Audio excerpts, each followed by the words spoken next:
Here. Fantastic. Okay. So first and foremost, welcome those who that were able to make it for today. Again, I know it is a little early in the morning, depending on where you're at. Given that this is our first meeting for the Jump project, we will be sure to have more consecutive ones. Typically, we run meetings around this time, give or take, within 2 to 4 hours. So usually when we're starting off with a new project, we typically like to kind of test the meeting hours. And so most likely when we end up doing it next time, we might do it, an hour after this. And then next week, we'll do it an hour after that. And so sometimes we'd like to test just to see what are good times. We may even come out with a poll, which is something we've done before, where basically we'll have a dedicated channel, and then we'll ask people, what time are they available during the week, and then at what times are good for them if it's just an hour or an hour and a half block that they have to think about. Excuse me.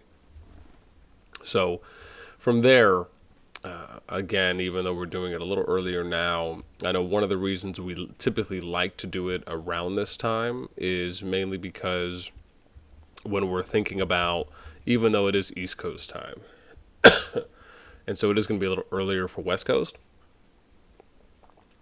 but if we're thinking about it for people in Europe, if we're thinking about it for people that are in some of the Asia or the Oceanic regions, the time for them is 12 hours ahead. So, you're looking at about 8:40 p.m. their time. And I know we've had a lot of success in the Yep. past as well with players that have been able to attend the meetings based on running it for this time. But we also will, as I mentioned, be doing some polls just to see, because again, excuse me, every group can be different depending on the players and where they're from, along with what times that they have available for themselves. So that'll be something that will hopefully be coming out maybe in the next couple days. If not sooner, we'll end up running a poll on that. Just so we could try and maximize participation, because anyone can, of course, watch a VOD, right, that we record. But if we're able to maximize as much of that participation as we can for people joining, obviously we really want to. Then next, if I can, let me give a brief rundown for how we're looking right now. Again, I know the last announcement, and I will put another one out. Just waking up. But because I think the last one we put out was almost 4 days ago now. So about every 3 to 4 days is when I'm looking to put announcements out, just because, again, we're still really in the heavy recruiting phase.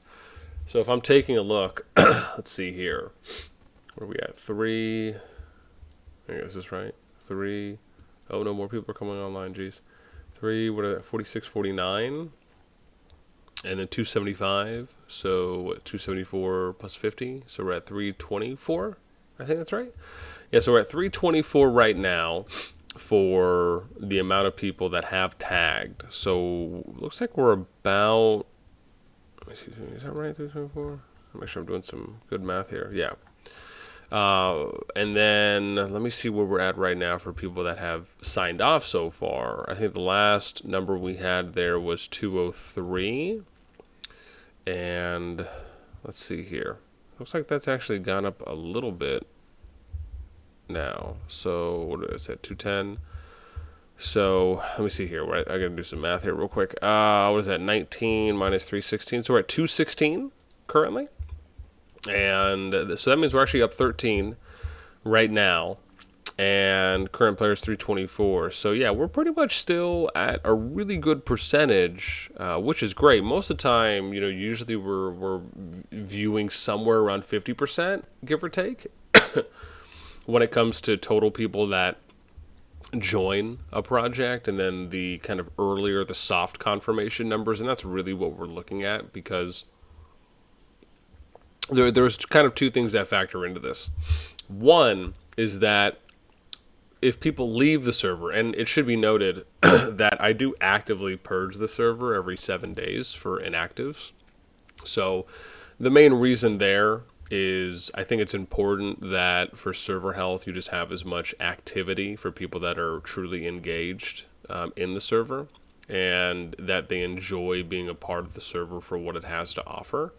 And typically in those situations, you are looking to try and increase your engagement. And so that's one of the reasons why I do, or I guess a few of the reasons why I do like to purge the server every 7 days. So typically what that means is that anyone who's been inactive for a week, like where they just haven't clicked or checked on the kingdom at all, excuse me, for that amount of time, or sorry, not the kingdom, but the Discord, where they haven't come and taken a look at the Discord for a week, is basically just removed. They're just kicked. They can rejoin, of course. But that's kind of simply how purging works. So I go through all the active roles, and I usually do that once a day, and then players are just removed if they haven't taken a look back at the server. So I think it also allows for the server to just retain a higher percentage of players that are more true actives, and obviously want to be in the server for whatever reason it may be. When it comes to management, that still relatively is unchanged from the last announcement. However, we have got a few more applications. That's one of the things I'm going to be running through and taking a look at today. We have actually added quite a few more officers since the last time. I think there's now getting close to almost 15, which is really cool to see. So, and I think there's more applications now. I know we've already kind of worked out some apps for a few of the other departments when it comes to war, intelligence, recruiting, and diplomacy. So there's a few people we've already had a chance to reach out to, or I should say I have. And right now some of those players are just on standby because, again, it is just so early. There's not really a lot to do in that regard, but we will start ramping up some of those efforts as we do get closer to jump. When it comes to, I guess the last mention there on positions is that just keep in mind all positions are open. So I can apply for a lead, an officer, any of the departments. Excuse me. And so with that, feel free, right, for anyone that is interested in doing so. And also if you're questioned, if you're, maybe not 100% confident, keep in mind that there are video guides on how to, be an efficient individual in a said position that you can find in Jump Resources and also in the Jump Positions channel. And those are really great to take a listen, if not watch, before potentially applying. I personally feel that those videos there that cover how to be a lead, how to be an officer, how to be a contributing member, how to do recruiting, how to do diplomacy, how to be a war officer, how to do tech auditing, how to do flag placement. I mean, I really believe they're the best pieces of content that are the most detailed and well explained that are out there currently in the content space for RoK. So I definitely recommend watching those for anyone who is interested in applying for the positions, or even if you just want something to watch to get a little bit more of a feel for what goes into said position. And then let me see here. I have been noticing a few people that have been helping us recruit too as well. I'm working on collecting some names so that way we can give a shout out to those people that have been helping. I know one of the things I'm really big on is trying to give as many people as much global recognition as we can, regardless if they want it or not. I just think it's really important that we highlight any individual efforts or group efforts that are being made on a global stage, which is basically meaning that it's more than just what you're doing as an individual within your alliance or for your alliance at times. Right, for people that are kind of going above and beyond, whether it's volunteering for things, helping, if it's taking on tasks that we're looking to get done on a kingdom level or a global level, then those are things that we do want to highlight as much as we can. I think kind of giving credit where it's due is really important, and I think that's how you build a very engaging community with people that understand and know that, regardless, as I mentioned, if they care or not for any sort or amount of recognition, it is something that we're looking at, and we want to identify people and, show some good love and support to those people who are putting in the extra work. Okay. And then, of course, taking a look and studying up kind of on jump resources is really important. The next one here for me is for anyone who's interested in, and we're going to open the floor up for questions too as well. I'm going to try and keep this as short as I can. But for anyone who's interested in, getting any information on, who I am, what I've done in the Kingdom Builder space, you're more than welcome to take a look at the Jump Resume channel, which has pretty much what I feel is a very good, well-documented history, so to speak, on my time in Kingdom Builders, some of the games I've played, a little bit of what I've done generally, a little bit of what I've done in Rise of Kingdoms and Infinity Kingdom, just to kind of show that there's multiple ways of doing things. Of course, I think it's important for people to be, and again, if anyone has questions there when we open the floor, please feel free. As I mentioned, excuse me, oh God, the cops are coming out hard. As I mentioned yesterday, or I should say about 12 hours ago, when we do get to the open floor section, just, remember nothing's really off limits for myself. I'm totally an open book. I think it's very important to be as transparent as we can and be as forthcoming as we're able to. And I'm sure most of you, probably by this time, if you've had an opportunity to take a look around the Discord and you are... Hey, where's your socks? But look my tummy. Oh. I'm trying to find it. I think it might be upstairs. I'll have to go look. Okay. Yeah, but put some socks on, please. Oh, Lord. Little one. But with that in mind, for anyone obviously who wants to take a look at that, the information is there, along with for those that are looking to join or just get some information. I know one of the things I really like to do with these meetings is try and make them as public as we can.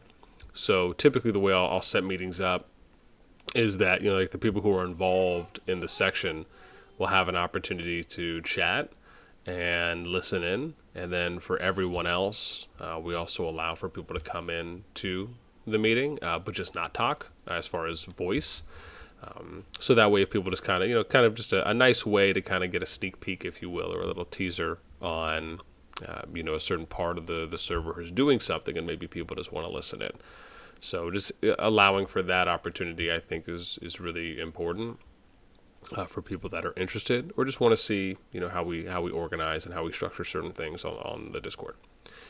Then lastly, before we do open the floor up entirely, is just being sure, and this is something I really like to try and reiterate as much as I can when I'm able to remember, is I think it's really important, again, as you'll probably hear me say that often, that players really take time to read up and understand the project that they are in and they're joining. And that goes for any project. And on that note,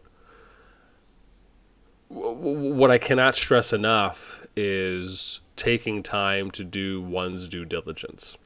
And for anyone who's looking to jump, or whether you're new to jumping, or if you've maybe been doing it for a while, taking time to go and join other projects and see what they offer, and then comparing, staying there for a little while, seeing how they operate. I cannot stress how valuable I think that is, because it allows for you as an individual to compare for how you view and for what you want out of a project. Because if you're new, you may not necessarily know what you want out of a project, because most of the time with new players that are jumping, they'll just join the first project that they get into. And then there's a high percentage chance that they'll just hang out there, albeit some crazy circumstance like the Discord blows up and gets deleted. But beyond that, it really is that simple. And so I again, to kind of beat the dead horse, I do believe that also is very important for people to go out and look at what options are out there. and really come to your own conclusion on what projects do you feel are well suited for you, and being able to kind of visually compare for what you see, what you don't see, on how other projects are set up. Because you never know. There might be another project out there that's more well suited to what you're looking for compared to ours, or vice versa. And so I always think that players just shouldn't sell themselves short in that regard. And because I can sit here and, tout my project up all I want. I mean, I can easily say I truly believe that anytime I'm running a project, it always is going to have the highest percentage chance to be successful over the field. And I know for a fact that my projects are always going to be the most organized, the most professionally ran over the field as well. And that's not a slight at any of the other projects. I just know what I have to offer. I know the time that I put in. I know the passion and the commitment that I put into running a project, the kind of blood, sweat, and tears, if you will. And for people that have been with me before, which I know there's quite a few here that have been with me before, whether it's on one or multiple projects, they know my commitment level. And I think it's important, again, being redundant, but I do think it is to have someone there that can kind of be that beacon. And then I guess the very last thing I'll touch on when it comes to just really making sure that you educate yourself on what a project is and how it is going to be is, again, make sure you guys take a look at the Jump Goals channel, and then take a look at the sign-off channel, right? Those are two very important channels to look at, so you just have a good understanding of what to expect. You have realistic expectations on how this project is being ran and what our goals and our aspirations are. One example is that, and this is what we talk about in the recruiting ad, is that we're not looking, and what we also have listed in the sign-off channel, we're not looking to be like other groups. Right? We're not looking to do the standard way of doing things. We're looking to pioneer and to be different, to reach for that new frontier, and to try and set a higher or a newer standard way of doing things. And it really requires a belief. It requires faith, and it requires individuals to just truly be on board with supporting the plan, the idea, what the hopes are. Because without that, all it's going to do is just, you as an individual selling yourself short, and, just in your mind, kind of having one foot in the door and one foot out. With something like this, you really got to be 2 feet in. And this does not necessarily apply for what I would refer to as like the brand new players or new individuals that haven't maybe played for a while or a long enough period of time to see how some kingdoms or even one kingdom could play out and how it develops. But I do hope that at least could be understood when it comes to process and just how I hope it logically and rationally sounds. And then I guess the very last thing I'll touch on, because I think I'm coming up to about 20 minutes here, and then we are going to open the floor up.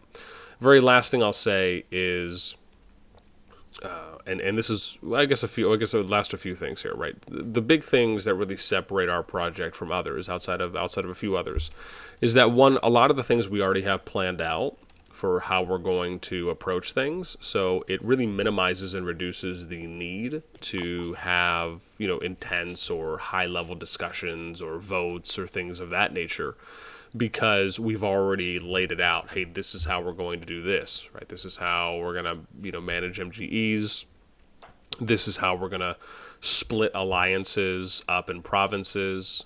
This is how many alliances we want to try and have in Zone 1. We're going to have in Zone 2. We're going to have up to in Zone 3. Those types of things. And then, for example, the big ones is, we're obviously going to balance alliance power out. That's something that we've touched on. And that means that even rally leaders, for example, and more specifically, which can extend to some of usually it's, the top or the stronger players, but specifically rally leaders will be redistributed, possibly just multiple times. I think there just needs to be a healthy level of expectation there. And the main reason why is because, one, obviously, with balancing alliance power, we don't want to run into a situation where spenders are just congregating in one alliance, or top players are just all going to one alliance, where we're kind of going down this path of it just becoming a mega alliance structure that pretty much every kingdom, by default, is already trending in a direction of. For those of you who watched my video I put out, I think a week or 2 weeks ago, talking about this very thing, it actually got a good amount of views, which I'm shocked. Just because of how big of a topic it is. And it's something that I just don't think the majority of players realize, that every new kingdom that comes out is already trending in this direction, just because of the ladder effect of leaderboards, of the kind of environment that has been created, not only from content creators, but just from the game itself, on how kingdoms operate, and the sense of, oh, well, if I join a higher ranked alliance or the top alliance, I'm getting more gold chests. It's the most active. They participate the most. They engage the most. Those types of things. So obviously that's something that we really want to avoid. For anyone who is curious on if that works or not, there's a great video that I've put out that shows how you can balance those situations out, where I've actually done it myself in another kingdom builder that is actually harder to do it in than RoK. And I think that video should be in Jump Resources or Sign Off. And if not, I will make sure that I do add it there, because I was under the impression that it was. And so with that in mind, I think, and then I guess the very last thing before we do open the floor up is that in this project, the way that we end up running our hierarchy system for how we kind of communicate top-down, decision-making, etc. Well, I guess albeit communication, because that can also come bottom-up in that regard. But for how we are looking to do the hierarchy system here, as we've done it for the past few projects now, which is where in RoK, you obviously have an R5, R4, which is your lead officers. So our situation, you can see this in the sign-off channel along with goals, is that we have leadership, and then it goes council, and then it goes kind of department leads. And from there, hang on one sec, let me see. Would you be able to mute mic when not talking, please? Thank you, sir. And so with that in mind, one of the things that, the way that we're setting up this project, as I mentioned, as we've done a few others, is where myself is in a leadership position, more so as an R6 above the R5s. And then we have the R5s, which is for council. And then we have, and that's basically just one rep per. And then we have department leads, which will be a little bit in front of officers. Then we have officers, and then we have contributing members, people that are doing more like volunteering, kind of global kingdom help. And then you have the members there.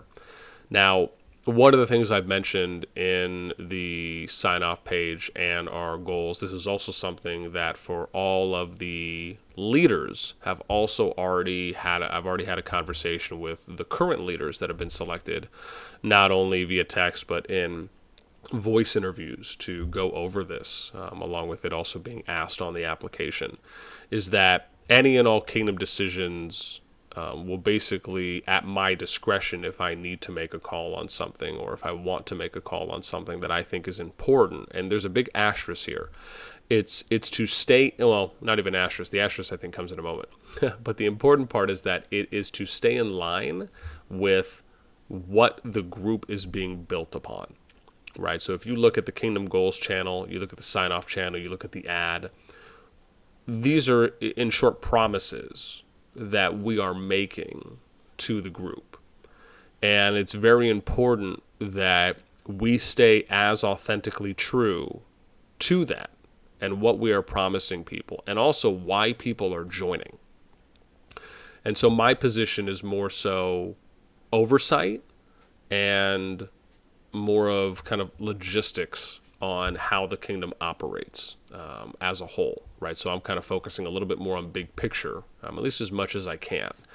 And I'm not really a big fan of micromanaging when it comes to that, as far as in an extreme amount of detail. That's one of the reasons why we have a lot of things already listed, and we have a lot of things already drawn up. Plans are already out there for how we want to manage things. This has also already been communicated to the leads. They have all signed off on this for the ones that are currently here.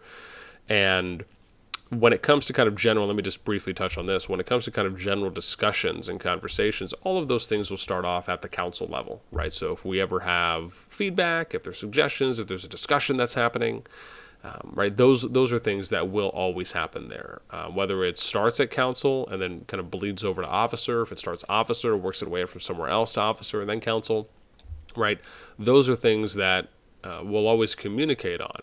However, the benefit, as I was saying earlier, is that there's not a need to have some type of extreme long conversation. There's always not a need to have votes. I'm actually a fan of not having votes all the time, because that's just how you really muddy the water, and you can sometimes drag out and really delay a process or an action from happening sooner rather than later. It doesn't also mean that there will not be times where we wouldn't do votes. It's just those, I think, are more important to be done at discretion. And so if and when we do votes, right, those will be when I'll come out and say, okay, hey, we're going to go ahead and do a vote now. Now, discussions and things like that obviously can happen. I just don't believe that we need to vote for every single thing, regardless of the size of it. I think we should vote on things that make sense and that are rationally reasonable to do so on. So yeah, I think that pretty much covers almost everything that I wanted to say. So, okay, I think I feel pretty good then about that. As far as timeline, I guess is the very last thing now, because I keep saying the very last thing. But as far as timeline goes, again, we're still in the recruiting phase. So we're still looking, obviously, for leads. We're still looking for more officers, department positions. And then right now, I think the plan hopefully is end of June. That's what we're looking at. So I think right now, somewhere around the 25th, this could be plus or minus a couple days. But June 25th, which I think lands on a Saturday, is the plan right now for jumping. I do truly believe we should have more than enough time in order to make it there. Or I should say to be prepared by the time we look to jump around that date. One of the things I will be looking for, I'll probably put a mention out about this, but because I probably need to put like a little task board channel up. But one of the things I'd love to be able to find is for someone to help out just by scouting out other projects specifically for just the dates that they're going to be jumping and maybe just their size, and then maybe just like a point of contact that we can reach out to. I think that'll be important, just so we can reach out and have a conversation with any of the leads for other projects that are jumping around the same time. And then that way we're able to communicate with them and hopefully coordinate more so final landing spots. Because I'm doubling up on kingdoms at times can be difficult. I don't think anybody wants to land in another kingdom that another project or another group is in. So really doing the best job we can to accommodate each other and work with everyone, hopefully will allow for things to go a little bit smoother when it comes to landings. And then I think that probably is it. Yeah, so I'll probably put a task board out, and that's something aside. Okay, so let me get to some final questions now. I ended up talking for almost 30 minutes. Fantastic. Ghost would maybe be slightly proud of me. Okay, so let me see here. Again, for those of you that are just joining, first and foremost, welcome. We're using the Jump voice chat, which, again, if you just click on Jump VC for the channel we're in right now, whether you're on a mobile device or if you're on your desktop, there will be a chat or an open chat option. It'll maybe look like a message box or a window that is within the Jump voice channel, and that's where we're doing our live discussion. So give me a sec. I'm just going to open it up right now. And okay. So what I'm going to do right now is I'm just going to go top down right now for the people that are in the call, because a lot more people have joined, which is very nice to see. A lot of friendly faces as well. So what I'm going to do is, hang on, how many people are in the call right now? Okay, good. Whew. No, I just had to make sure if I need to turn my video off. Usually I do that once we get to like 25, because I think video can only support 25 people in a call. Okay. So I'm going to go down the list right now, top down. And this is just, again, we'll do another round as well to come back. But I'll start with Terry at the top. And the cool thing about the voice channel is that it should show the same alphabetical or individual order there for everyone. So what I'm going to do is I'll start there. Now, if you want to type out your question already, so when I come to you, you can go ahead and hit enter in the Jump voice chat. If you have to go, you can obviously, of course, post it there, and I'm sure someone will remind me, but also make sure to backtrack. But if you want to voice your question, if you're in a position where you're able to, you're more than welcome. But we do want to kind of give everyone an equal opportunity to come on and ask a question if they'd like. And I'll wait. When I call on you, again, you don't also do not have to feel inclined to text something or to say something. If you're just, want to be you're just an avid listener, that's fine. I'll wait a couple seconds after I call, and if I just don't hear anything or see anything being typed in the Jump Voice chat or the VC chat channel, then I'll just go to the next person. Okay, so I think we're good now. Let me see here. 23 questions now. Sexual. Hex says the leader seems very invested. Thanks, Hex. What a nice guy. I wonder if there's a direct link to the chat.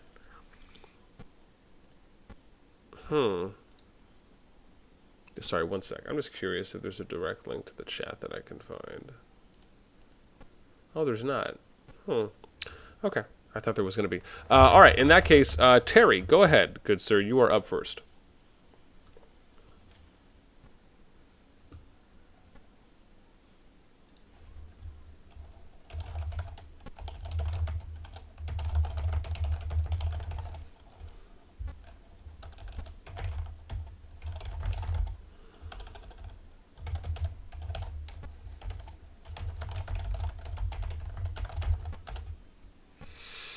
Okay. Awesome. Terry, thanks so much for not using the Jump Voice chat channel, text channel. I appreciate you. So, okay, gotcha. Let's go next. Blakey, you're up. Hang on. Okay, I need to turn my video off now. All right, because we're at 25. So,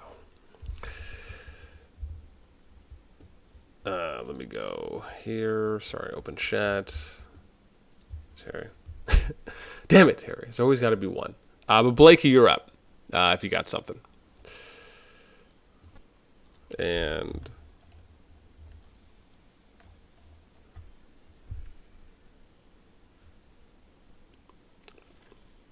let me see here. Blakey.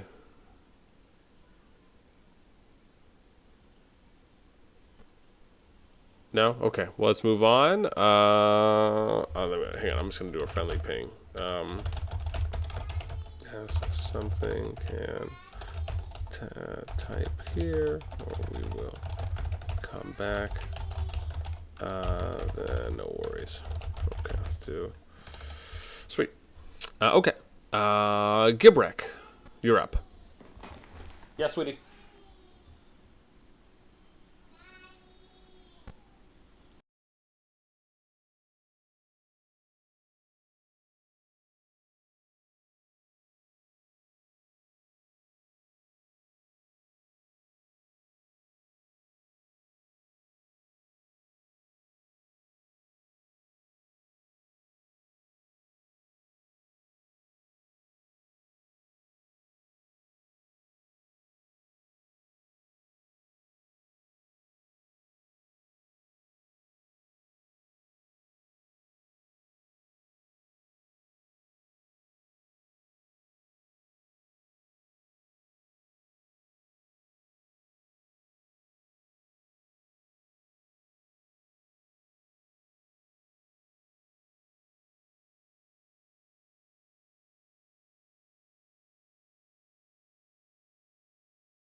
Had to set the kid up with some extra food. Okay, so Gibrek. Let me see here. Let's see, Gibrek. Yep. Oh, okay. Oh, Rex said nothing. Okay, cool. No, thanks, Rex. And let me see. Can I turn my video back on? How many are we at right now? Okay, cool. We're back at 24. Nice. Okay. Who do I have next? Hex. Hex is next.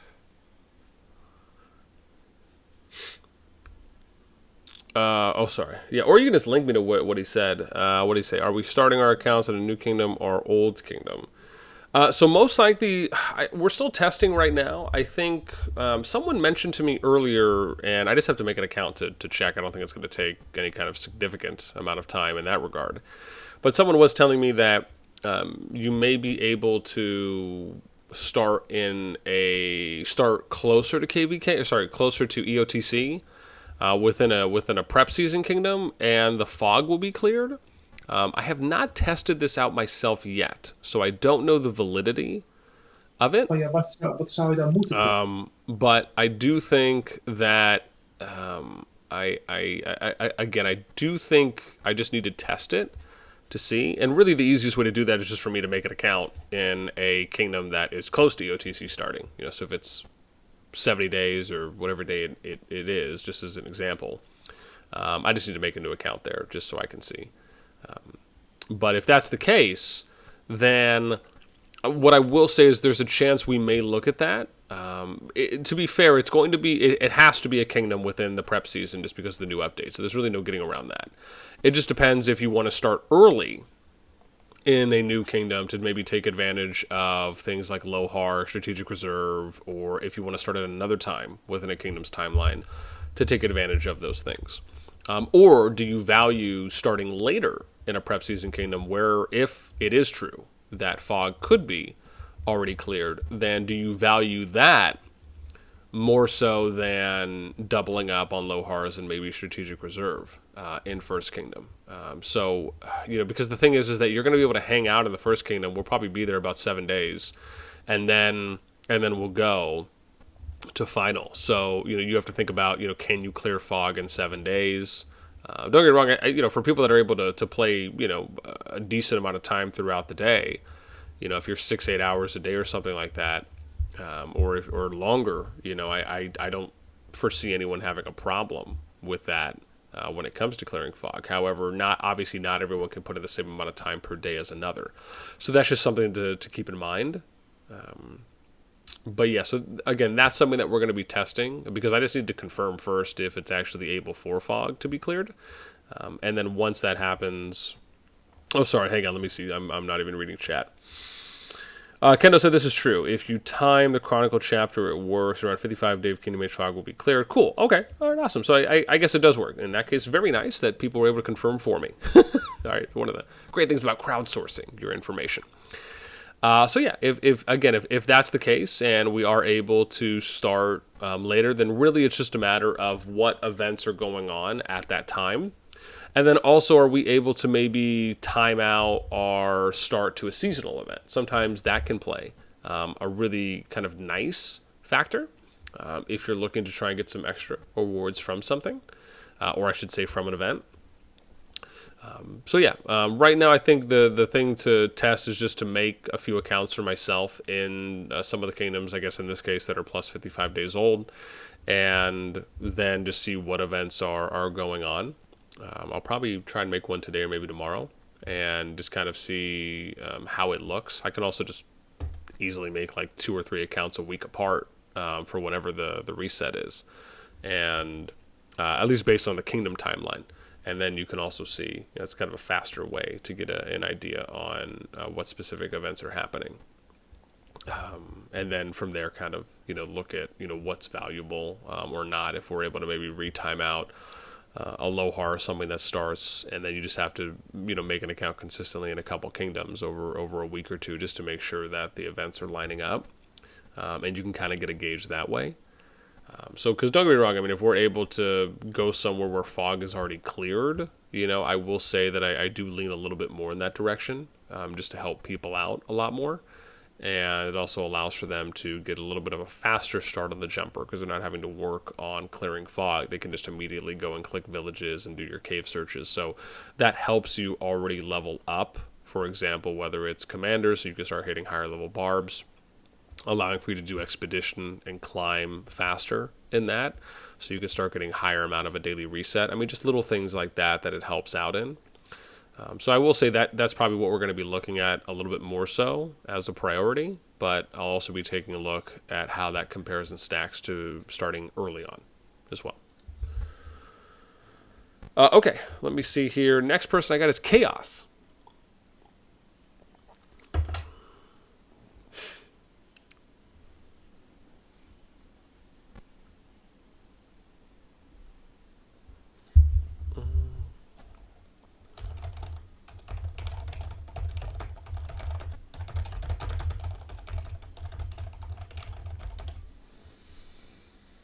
Oh, hang on, let me do this. Let me ping ch. If you have a question, so let me do this.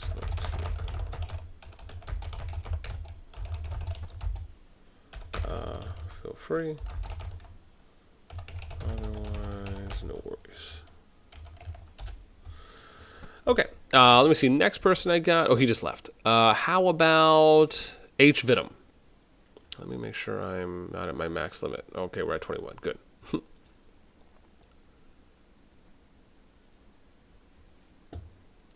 Vitum asks for a free-to-play. This project will manage to get me to... For me, my job to reach C16 in the first day. If you have an idea if I could reach that.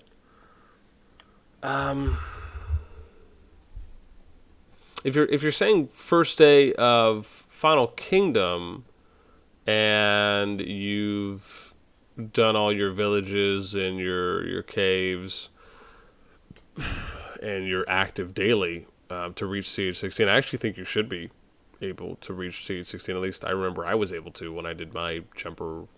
This was probably years ago at this point when I last actively played a jumper like it was going to be my main account.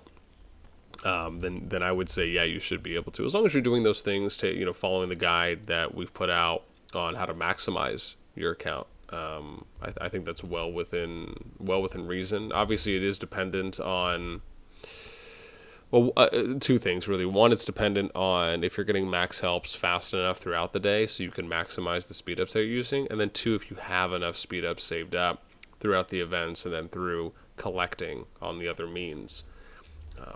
But as long as you're doing those things, I would say you have a high chance of being able to do that.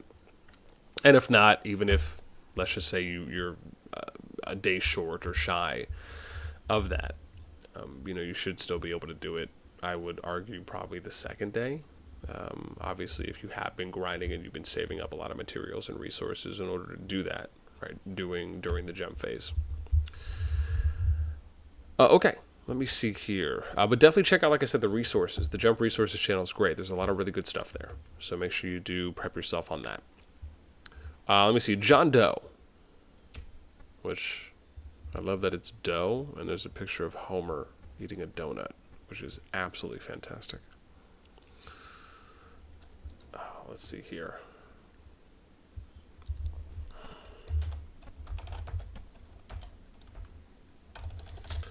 Doe. Oh, there we go.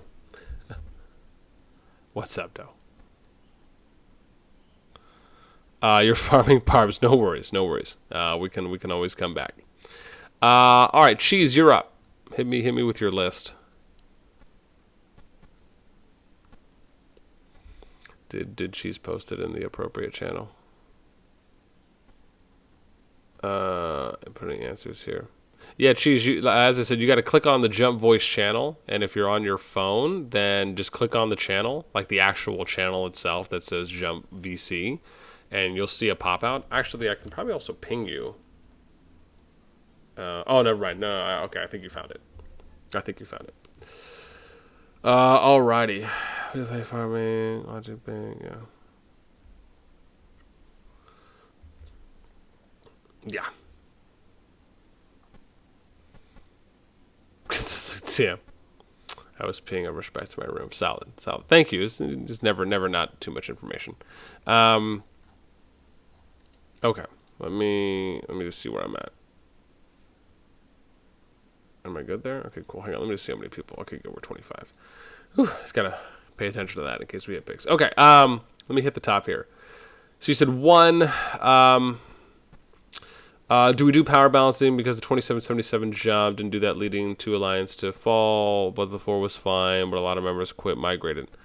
So I'm not actually sure exactly what happened after I stepped down and left 2777 because of the direction that they wanted to go in, which was contradictory to what the leaders and pretty much for a larger extent management promised that they were going to do. So to answer the question in short, yes, we are.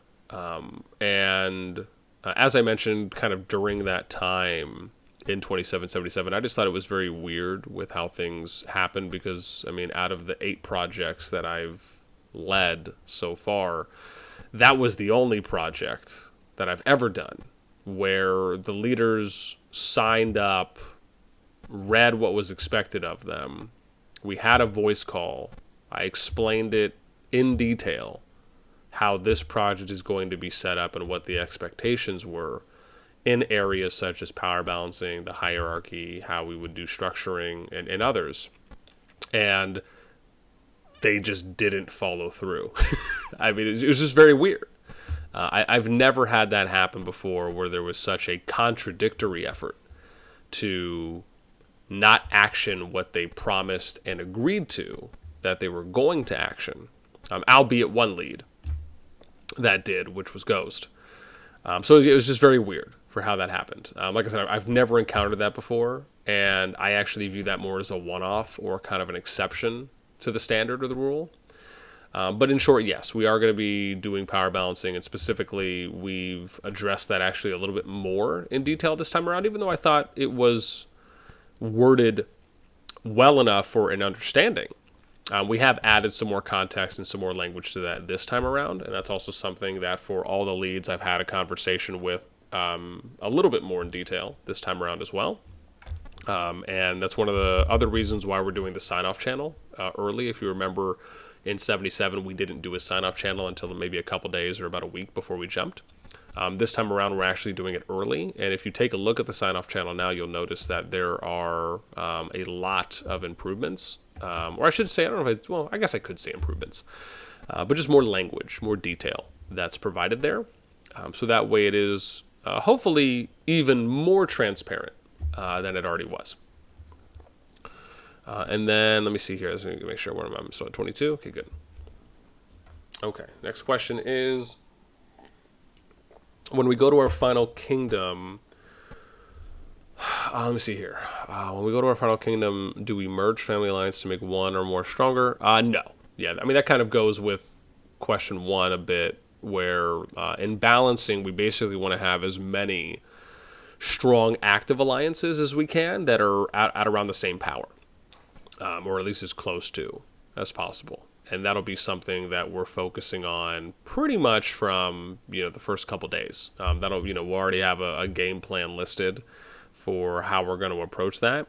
It's going to be very similar to what the game plan was in 2777. The hope is just that, as always, the people that are signing up for a project are joining it for the right reasons. Right? If you don't believe in something, then the recommendation is go look for a project in which you do believe in, or just go and make your own project. I mean, it's very simple. Remember, everything is a choice, and no one's forcing anyone to be here. No one's forcing anyone to apply for a position, and no one's forcing anyone to accept a position. The good thing about being upfront about what we are as a project and what we're looking to accomplish is that it's really, the ball is in the player's court, right? Or it's in that individual's court, because they have to be the ones that choose to sign up, that choose to be here for the right reasons. So we've kind of done everything that we can do, right? As long as I'm taking the time to detail and explain as well as I can what those goals are, what those expectations are, what those standards are, then at that point the ball is in the individual's court, right? They have to choose for themselves if they want to join with good intentions, follow through with good intentions, or not. Unfortunately, no one can really control that, right? It's almost kind of like a spy who works their way into the government, right? I mean, they could have the squeakiest clean record and you're never going to know. Not to put like a dark cast or a dark shadow on efforts, but in short, that's really what it comes down to, right? Every project, no matter who's running it, right, that'll always be something that could happen. Now, will it happen?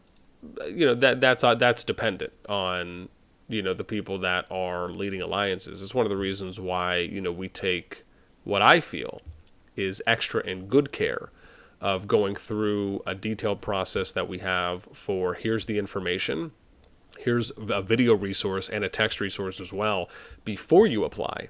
Then there's the application that they have to read through and answer. Then there's a voice interview that I'll do with them where I'll ask questions based on that and make sure they have a good, thorough understanding of what the expectation here is in the project, and that this project is different and going to be different than other projects. And I feel like that's a good way to do your due diligence, right? To really kind of dot your I's and cross your T's. But in the end, even if a lead answered all of that well, there's still no way of knowing if they're going to follow through on those things until we actually get into the kingdom. And that uncertainty, if you want to call it that, is present in every single jump project. Unless you know these people, for example, and you have history with these people, where maybe you've played in a kingdom with them for years, or they're friends and maybe they're in another kingdom and they run things in a similar way to how the project is being set up, right? That's the only difference that you could really have on that front. But yeah, in short, the plan is to not to merge family alliances with the intent of having one or two just extremely strong alliances in the kingdom. I actually think that's incredibly detrimental to kingdom growth and sustainability. Number 3, Julius MGE is FFA, right? And after Julius, the other MGE will do fixed free-for-all. Most likely the first MGE I should say, Commander MGE for Julius is most likely going to be free-for-all throughout. We might do a couple tests, maybe with like a semi-fixed or a fixed towards the end. But my initial thoughts on that is that it would be free-for-all. I know one of the plans and hopes that we were trying to get done in the previous project was to have a kind of MGE chat room where we'd have leaders, officers, and any contributing members that have maybe played for a while, and just have a good discussion about, let's list out find that infograph or whatnot, list out all of the MGE commanders, and then let's rank them based on priority. Based on, one, are these rally leaders or these defensive garrisons commanders, and then, or hey, is this commander really good for open field, right? Figuring that out, trying to come up with a ranking system, and then from there, deciding on how many fixed do we want to do versus free-for-all, right?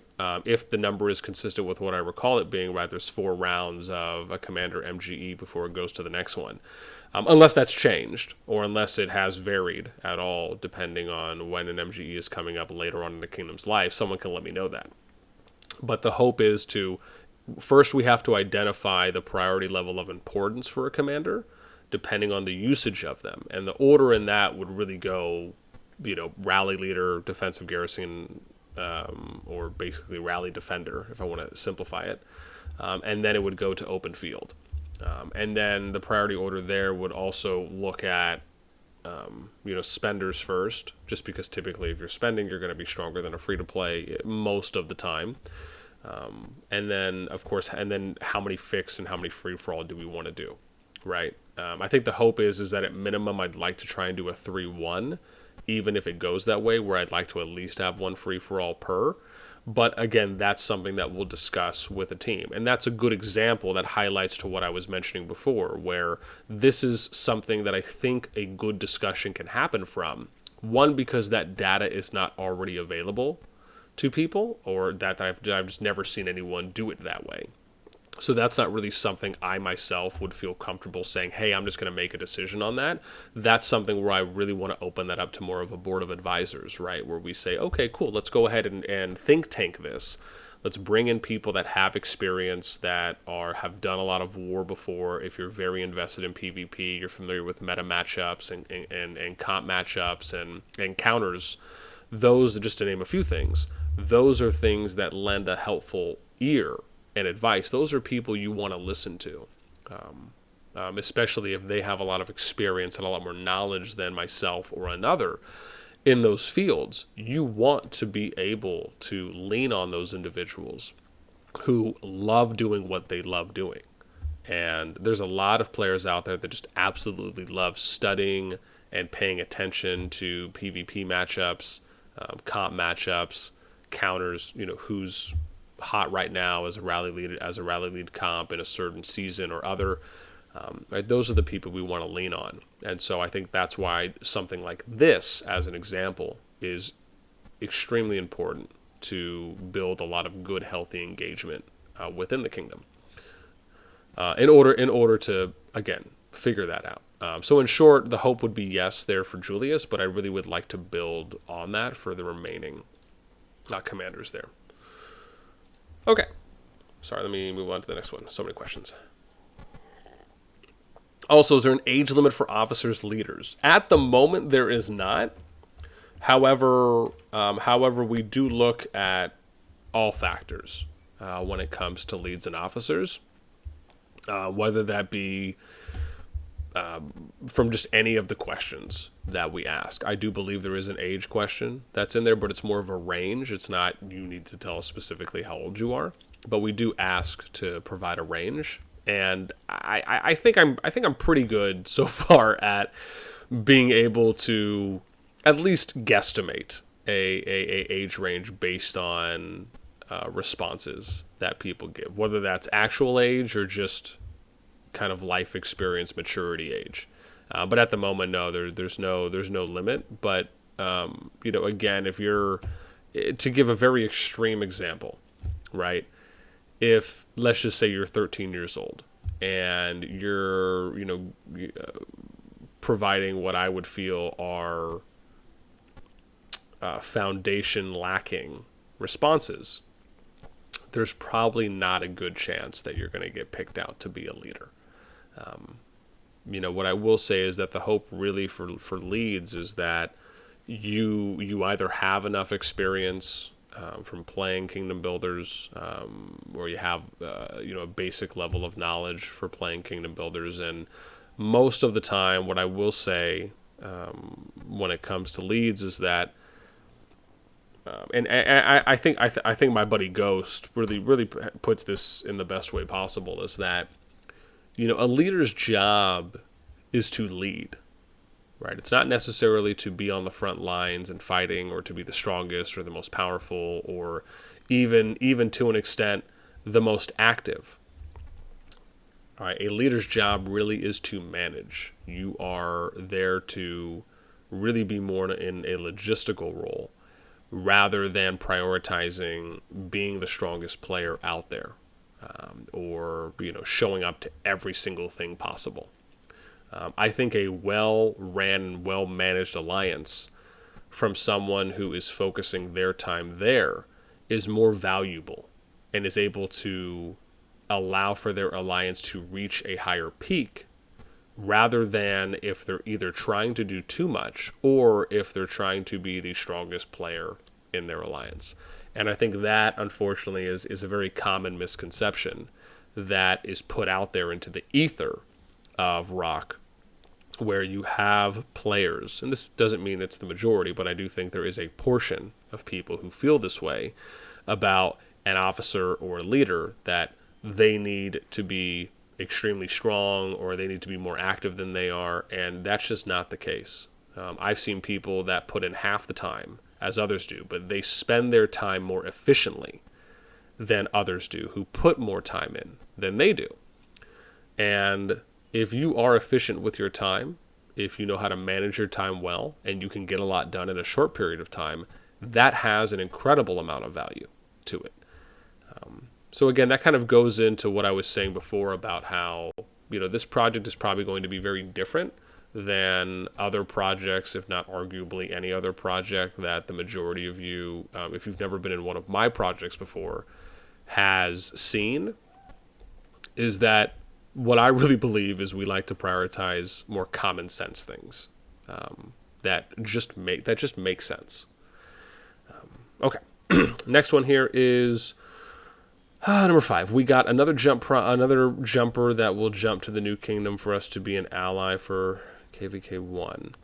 So just with the jump to the new kingdom. Oh, I see. As far as like another jump group that'll be joining us in Final Kingdom, I don't really think we're going to need to do that. Given the amount of time that we have left to recruit, I mean, I could easily see us having 300 to 400 confirmed jumpers. So I don't think that's really going to be a need. And I also think that, it's not really the best thing to recruit other jumper projects to go to the same kingdom, because really at times you for the most part, want good separation. And kind of like individuality when it comes to one project versus another. Because most of the time, if you're a project, you really want to kind of build a kingdom in the way that you're hoping for it to be built in.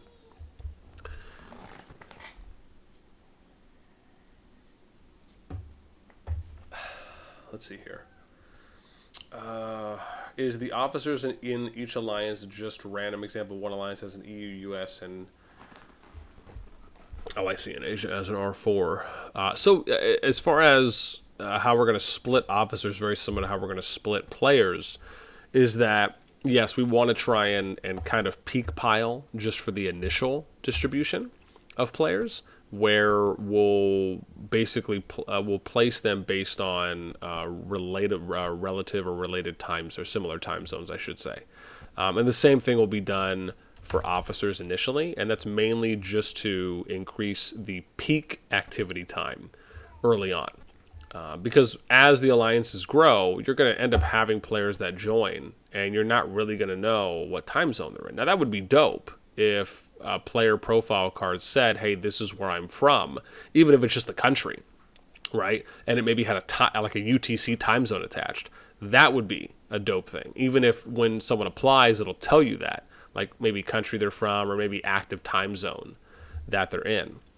Right, that would be something that would be incredibly helpful. But unfortunately, the game doesn't really have that capability at the moment. So the hope is that we want to, at least for the however many players will be put into the starting alliances, we want to try and at least allow for them to have good peak activity for player when we're doing the player distribution.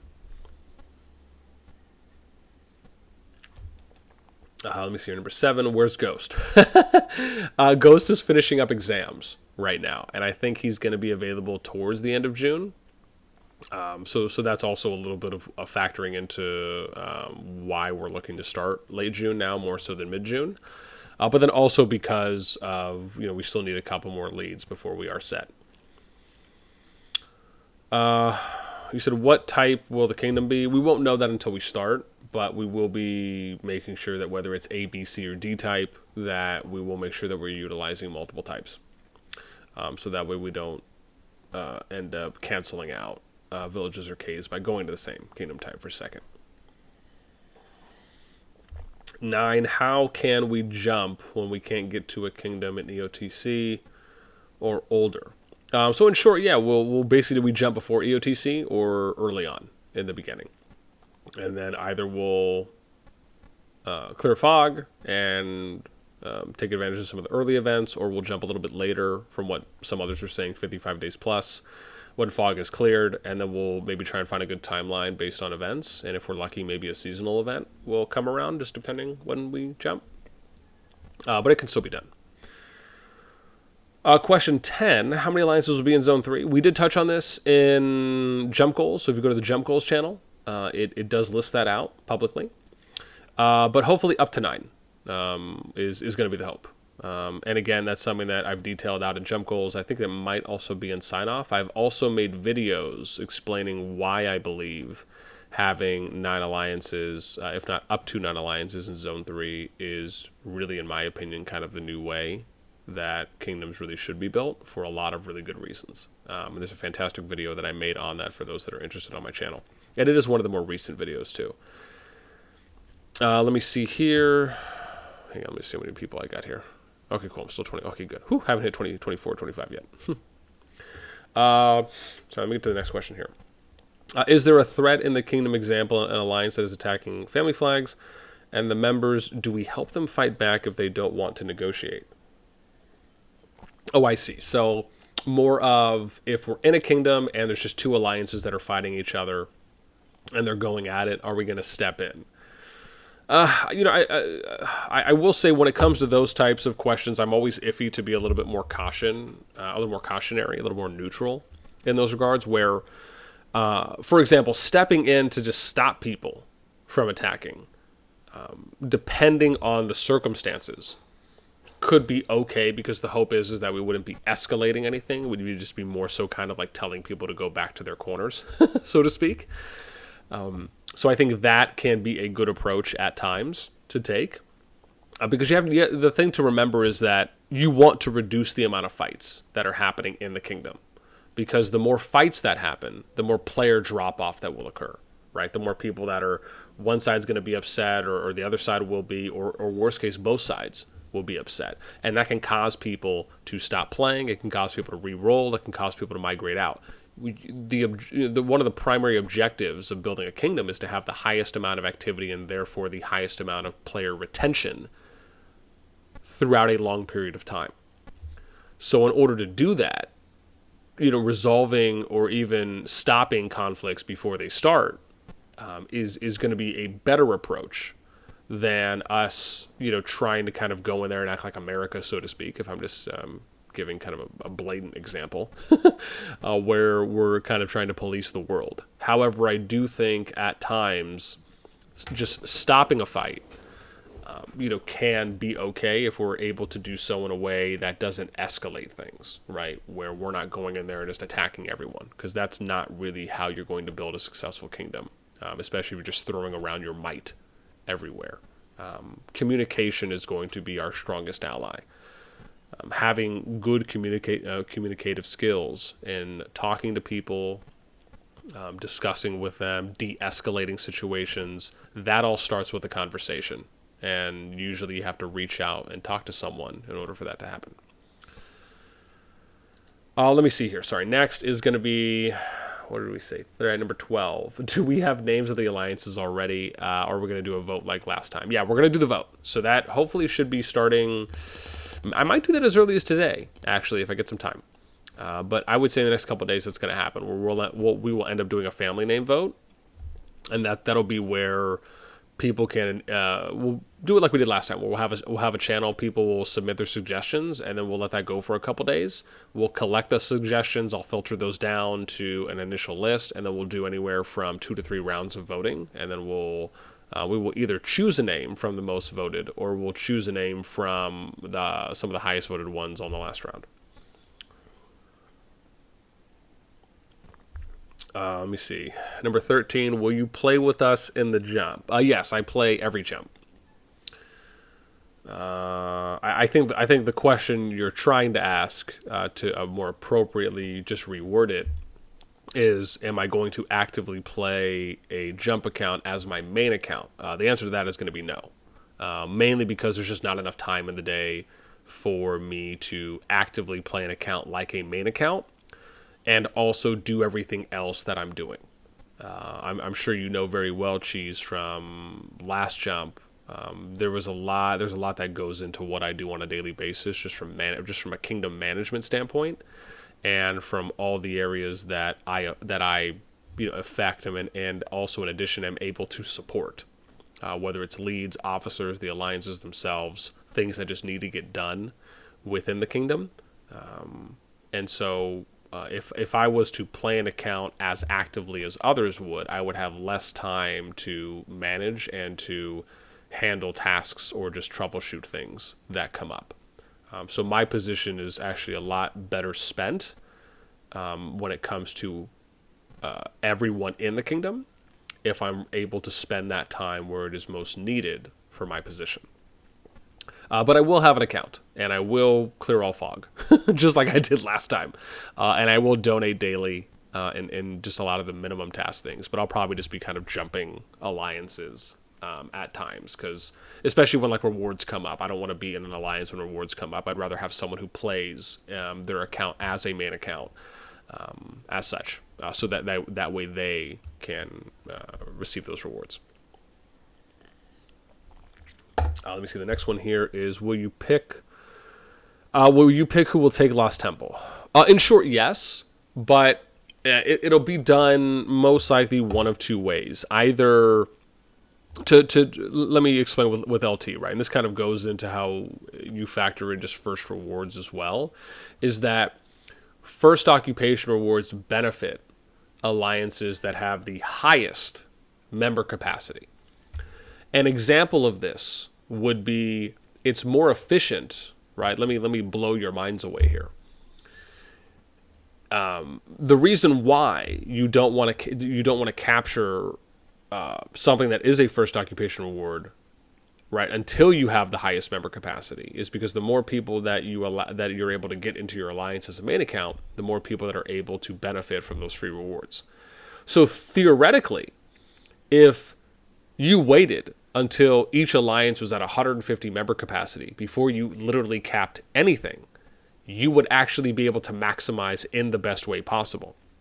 Now, that is not realistic, so to speak, because in order for that to happen, you would still need to get access to future zones. Now, you can go the bare minimum way, where you say, okay, well, we're only going to capture enough structures to get us to zone 2, and then only enough to get us into zone 3, but we're not going to first cap anything else until now we're at 150 member cap, right? So you can maximize. That is one way to do it.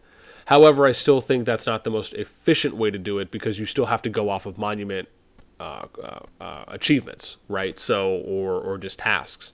So there's a minimum amount of things you also have to capture in order to achieve a certain monument reward, whether that's for those alliances or for everyone in the kingdom. So it is a little bit of a give and take, and that's typically why the way that we do things initially, with, for example, doing like the 1/3 Province 1 for Zone 1 splits, it's to give alliances the easiest route and way possible to flag as fast as possible within their dedicated territory early on, to allow for those alliances to reach the highest member capacity they can at all times before first occupation rewards come up. And I think that's really the best way to do it at this time. But when it comes to Lost Temple, the hope there would be initially to try and have, whichever alliance has the highest member capacity to be the one to kind of host Lost Temple.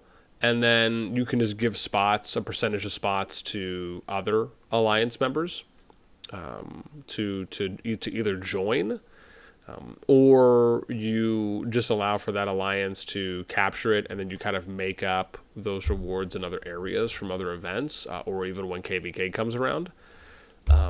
To be honest, I'm very easy in that regard, where those types of things to me, I just don't believe are the absolute most important things to building a healthy and sustainable kingdom. However, I also recognize that certain players value first occupation rewards a lot, and then others are just don't.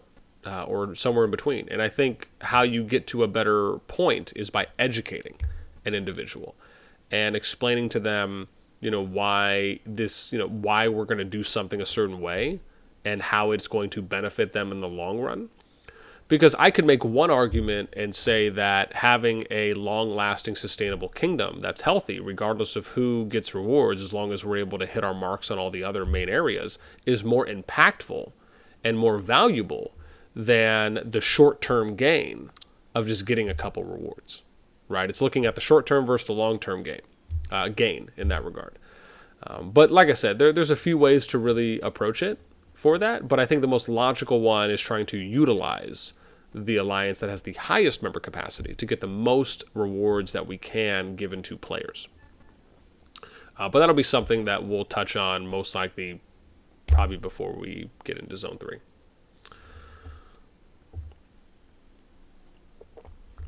Last question. Have you had fun reading this? I will continue with 16 to 13 questions next meeting. Fantastic. Got you. This is the next set of questions. Fantastic. So happy we were able to get through that enjoyment. Thanks, Cheese. Good questions, though. Good questions, I will say. Okay. Sorry, next person up is Kendo.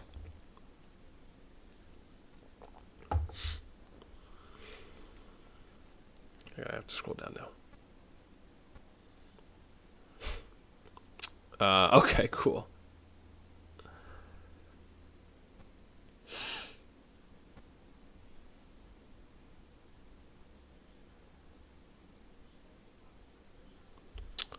Oh, sorry, did Kendo... Did I have to scroll down more? Sorry, one sec.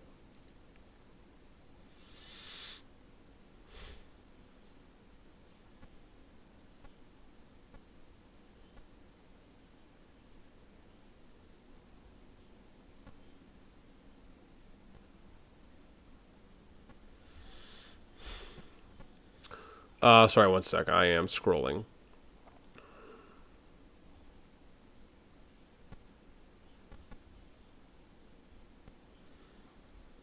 In case I missed something from Kendo. Kendo said, will you and part of your team be leaving at a certain point and making a new jumper, or will this be a final home? Good question. The hope actually is for every project that I do, with more specifically wording that as each project that I'm in is always my hope for it to be my last. I'm not really in the business of wanting to just constantly create jumper projects, even though that could be how some may see it or view it. It is a lot of work to make a jumper project and to be as organized and as professionally structured as we are. And because it's a lot of work, it's not something that I really am, priding myself on wanting to do all the time because of how much work it is.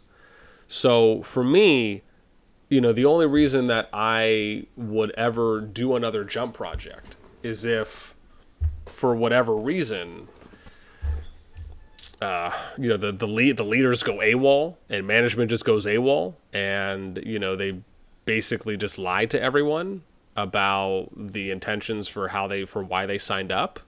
That's one example. Like it would have to. The point is, it had to be that type of an extreme. Or if there is, let's just say a bunch of whales, like just a bunch of rogue whales that show up and they're just spending 10, 20, 30 grand or something, right, within the first month, to the point of where, there's so many of them we can't combat to any degree. It has to be that type of an extreme to happen, if that makes sense. In order for it to be something that we would then have to look at realistically and kind of assess where to go from there. But the hope for me is to never just make something to leave. Like, I want to play in a kingdom for years. That's always been my hope. Unfortunately, more often than not, what pretty much has happened the majority of the time, albeit one kingdom out of one project out of 8 so far, was actually plagued by rogues. That was in 2001, which I think is now an Imperium kingdom, if they still are, from when I last checked. And that one was plagued by I think 2 Chinese rogues that were a couple, and I mean they just spent an astronomical amount of money. It was pretty wild. But there were opportunities to kind of quell that. We just were, more favorable in wanting to give them opportunities to kind of show themselves after they worded it as such to us. And then the other projects, pretty much, I'm trying to summarize as best I can here. Yeah, the other projects basically just fell due to internal drama, where it's individuals either just thinking that, and again, I want to say this in a very delicate way, because I don't mean for this to come off as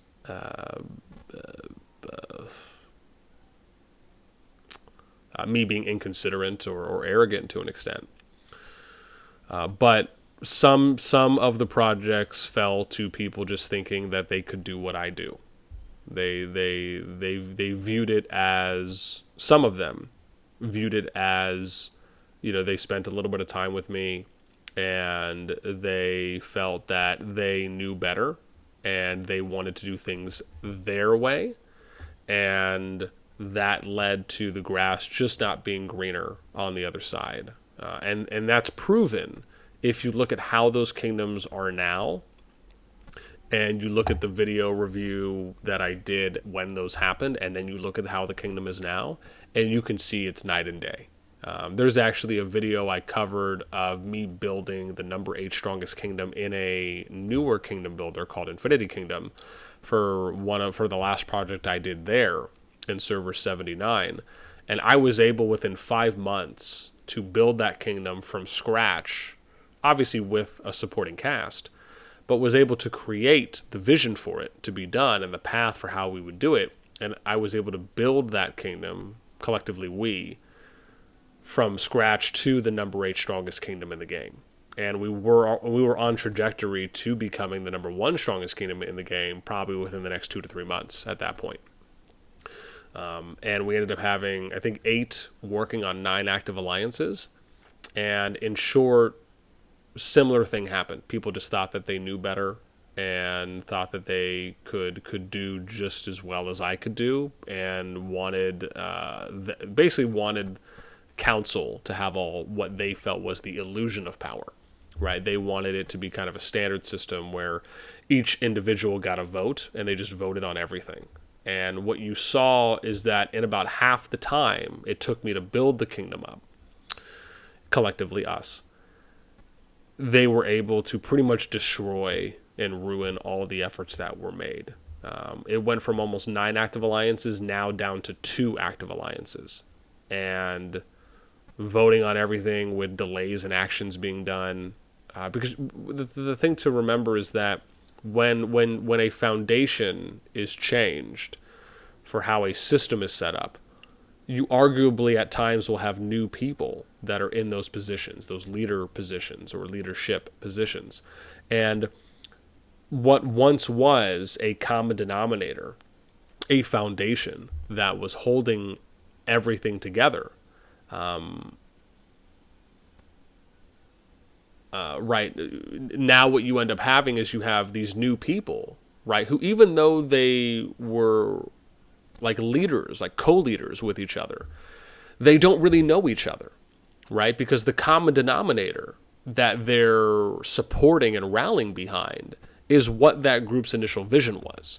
And the problem is that the moment that leaders decide they want to change the foundation for how something is set up, now they are resetting how what they know about each other, right? Because and I'll give a simple example here.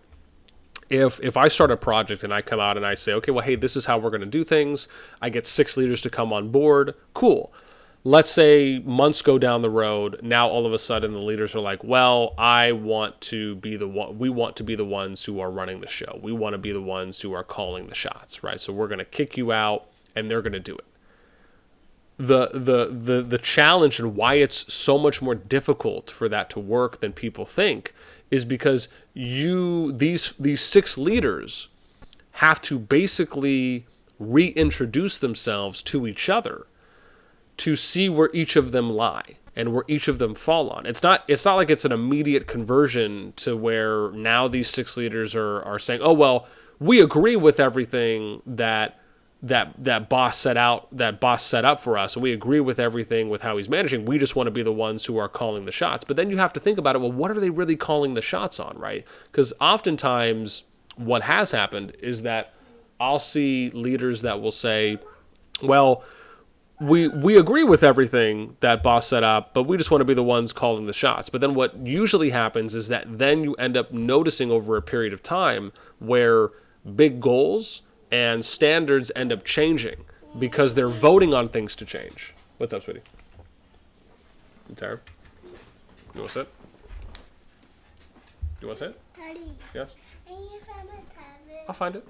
Hey, can you go put some socks on for me, please? And then I'll get your tablet. And Mom's gonna pick it up. She might pick you up. Yeah. But we need to go get some socks on first, okay? And change. Yes, and we'll go change. Go get some socks on first. I can't. You can't? Okay. Well, here, just hang out here for a sec. Okay. But anyways, so sorry, as I was saying, is that, what is it? Huh? I want that. Okay, wait, hang on. Let me finish talking, then you can play with that, okay? Okay, thank you. So the big thing here is that, you know, it's because the environment has changed, right? The way that those individuals' psychology is viewed when they're initially joining something, it has now become kind of discombobulated because now the key piece or the glue, if you will, that was kind of holding a group together is now not there. So it allows for more kind of freedom of thought, freedom of expression, right? It allows you to kind of extend. And pretty much every single time what I've seen as a trend is that the moment that these individuals kind of come into what they feel is this illusion of power, is that's where they start voting on things to change core foundational pieces of how the kingdom or how the project was initially set up. Because now it's kind of where they're like drinking from the Kool-Aid, right? They just know that they can do these things. And so that's, I would say, the unfortunate part about why the grass is usually not always greener on the other side. If that helps explain that a little bit. At least I hope I was able to say that in the fewest amount of words.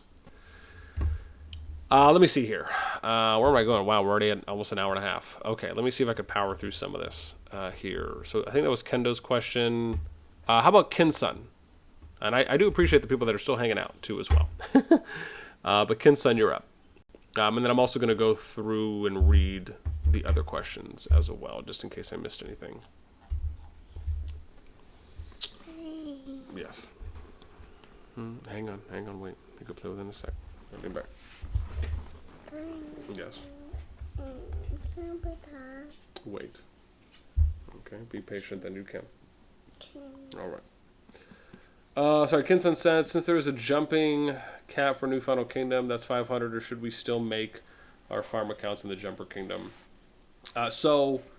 Yeah, first off, with Jumper accounts, I do think people should make Jumper accounts in the First Kingdom. The only caveat there is that we're just not going to take the Jumper accounts to the Final Kingdom.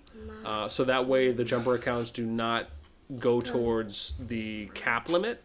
We'd rather have main accounts going towards the cap limit instead of Jumper accounts. So basically what would happen is you'd make a Jumper account in the First Kingdom, you'd utilize it for those 7 days.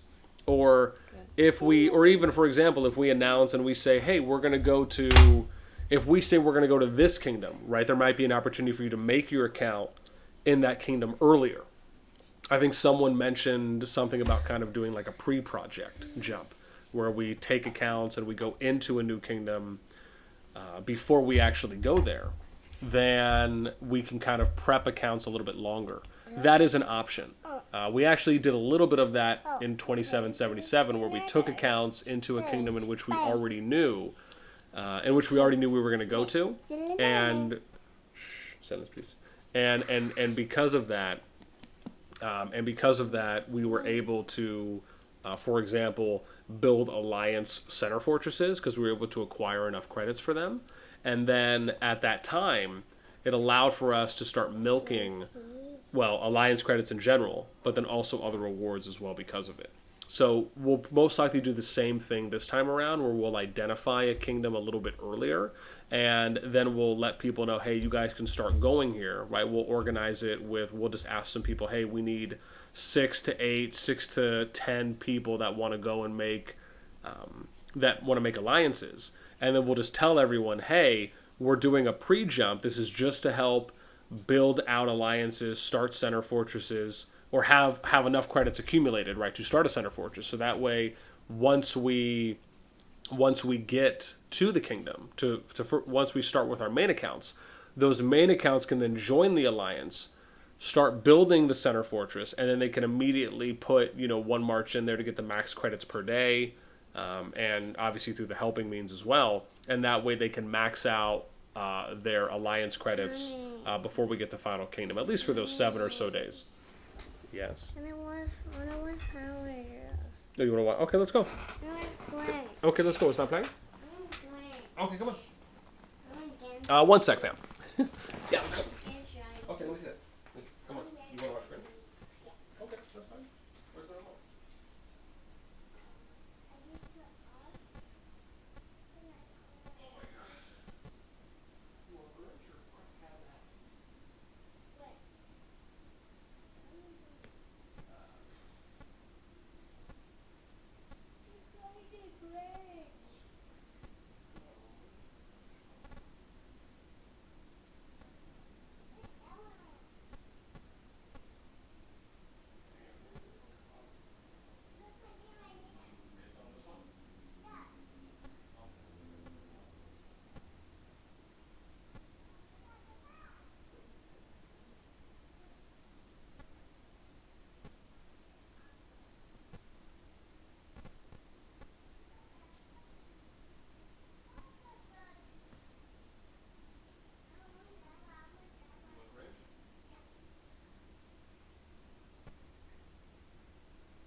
Betsy.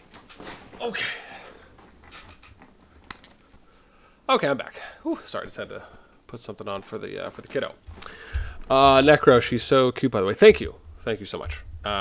Sorry, trying to remember where I was last going with this. So we said 500 jumper limit. Yeah, I think I was just saying with the farm account and the main accounts. And then you said, what's your feedback on a free-to-play player not playing in the open but playing the support role, like supporting flags?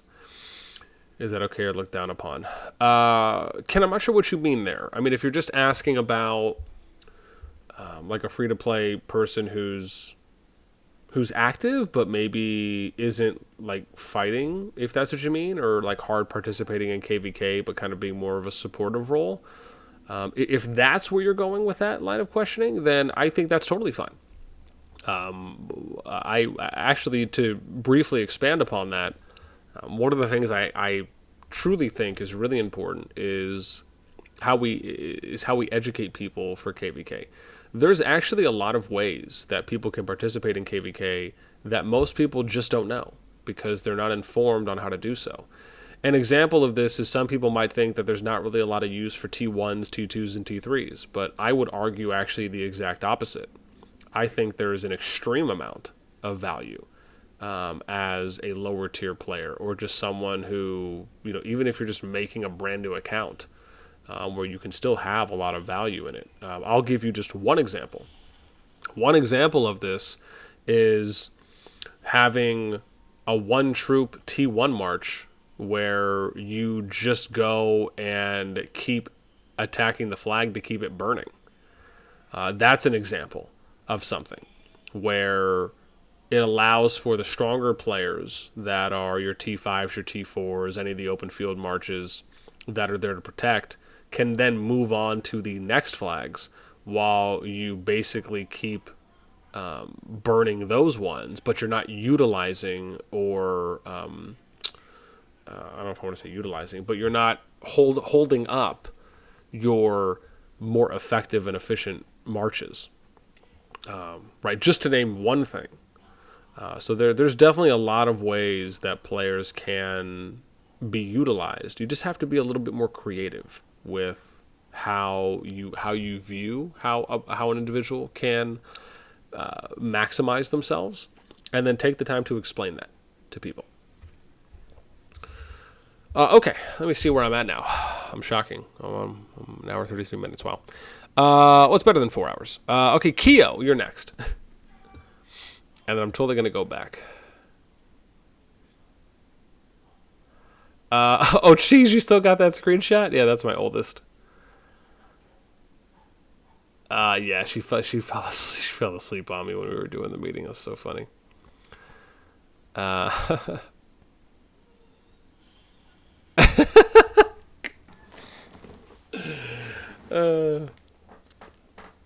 it was a good moment. Sorry, Kinsa, or sorry, what did I go? No, sorry, I went to Keo, right? Hang on one sec.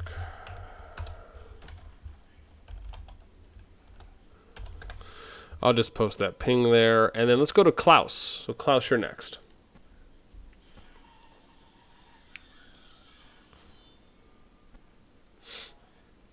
No questions? Okay. All right, no worries. Kroster, you're next.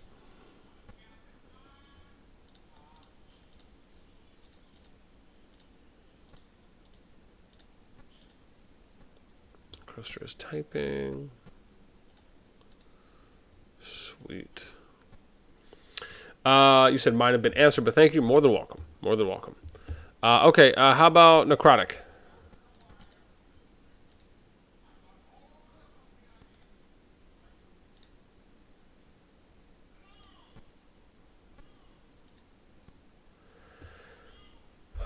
Okay, Necrotic had his lined up too. Here we go. Have we identified any whales that are joining? No, and the reason I actually think it's important, so for example, I'm sure some of you may have noticed that we have, that for some projects, you'll notice when you go into a project that they may have a section within their project that asks you to react to a role. And sometimes it could be multiple roles. For example, it could be, how long have you been playing the game for? What's your march or unit preference? How much are you planning to spend on the game? How active are you planning to be per day? Those are kind of nice to know things, but it's not really a need to know.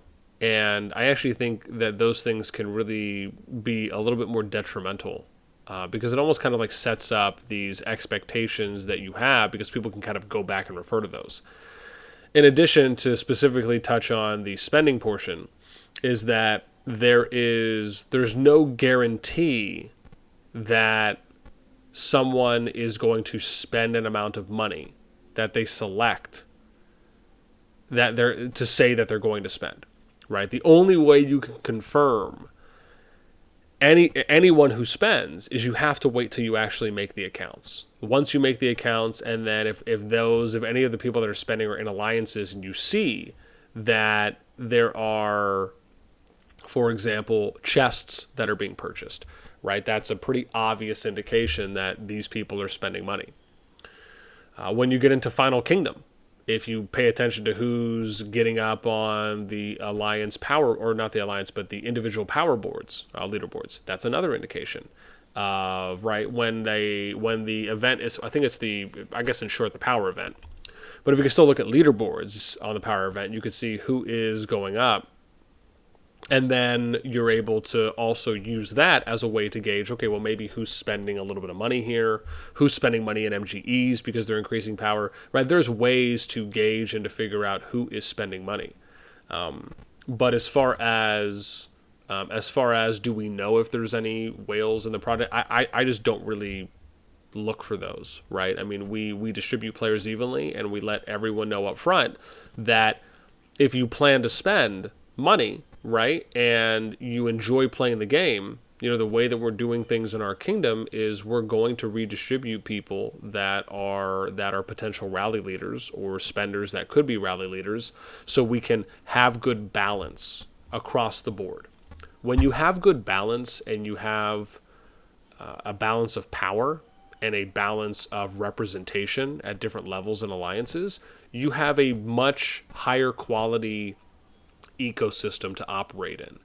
Players are more engaged. Why? Because every player in every alliance now knows that just from one part, that any of them can win an AVA or Alliance versus Alliance event over any other alliance.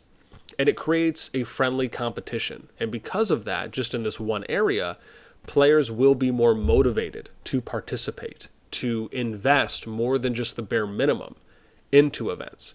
And that's the type of atmosphere we want to build, where it's more inclusive and people are able to compete in a friendly way. Again, these are just some points, but in short, I hope goes a little bit more to answering the question in more detail. Number 2, Necro says, in the event of another jump project lands in our Final Kingdom, what are your thoughts if they aren't friendly? I mean, kill them, take their lunch money, stomp them into the face until their nose breaks. Pretty simple. No, I'm joking. Yeah, when those situations happen, we want to, I think, first and foremost, reach out and have conversations, because most of the time, first and foremost, the reason why we spend as much time as we do recruiting is because the bigger the group that we are, the more clout that we will have, right? The more cachet that we will have going into a kingdom. And as long as we're the biggest group by far, we can in some ways dictate, right, how certain things may go, or kind of leverage some of our power, some of our numbers, if not all of it, right, in ways that will allow for us to just be in a position more so to kind of manage how we would like things to play out. It doesn't mean that we're going to, give them the sharp end of the stick. I don't really believe in that unless it just absolutely comes down to them just YOLOing and wanting to attack and kill everything in sight. That's different.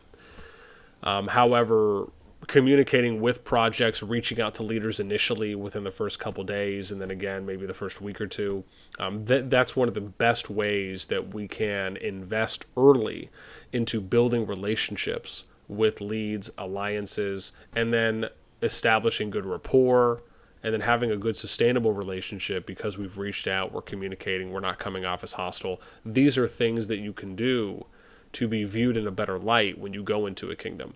And these are things that we did in 2777. Cheese knows this, others know this that were there, and we didn't have any rogues. We didn't have any rogue players, any rogue alliances, and it was because of how we invested early that gave us the highest percentage chance to achieve that.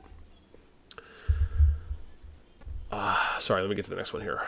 Understanding this. This is my understanding of what this jump project is to have a kingdom of active players, but try our best to fight as little as possible, but secure the kingdom very quickly to prepare for KVK. In short, yes.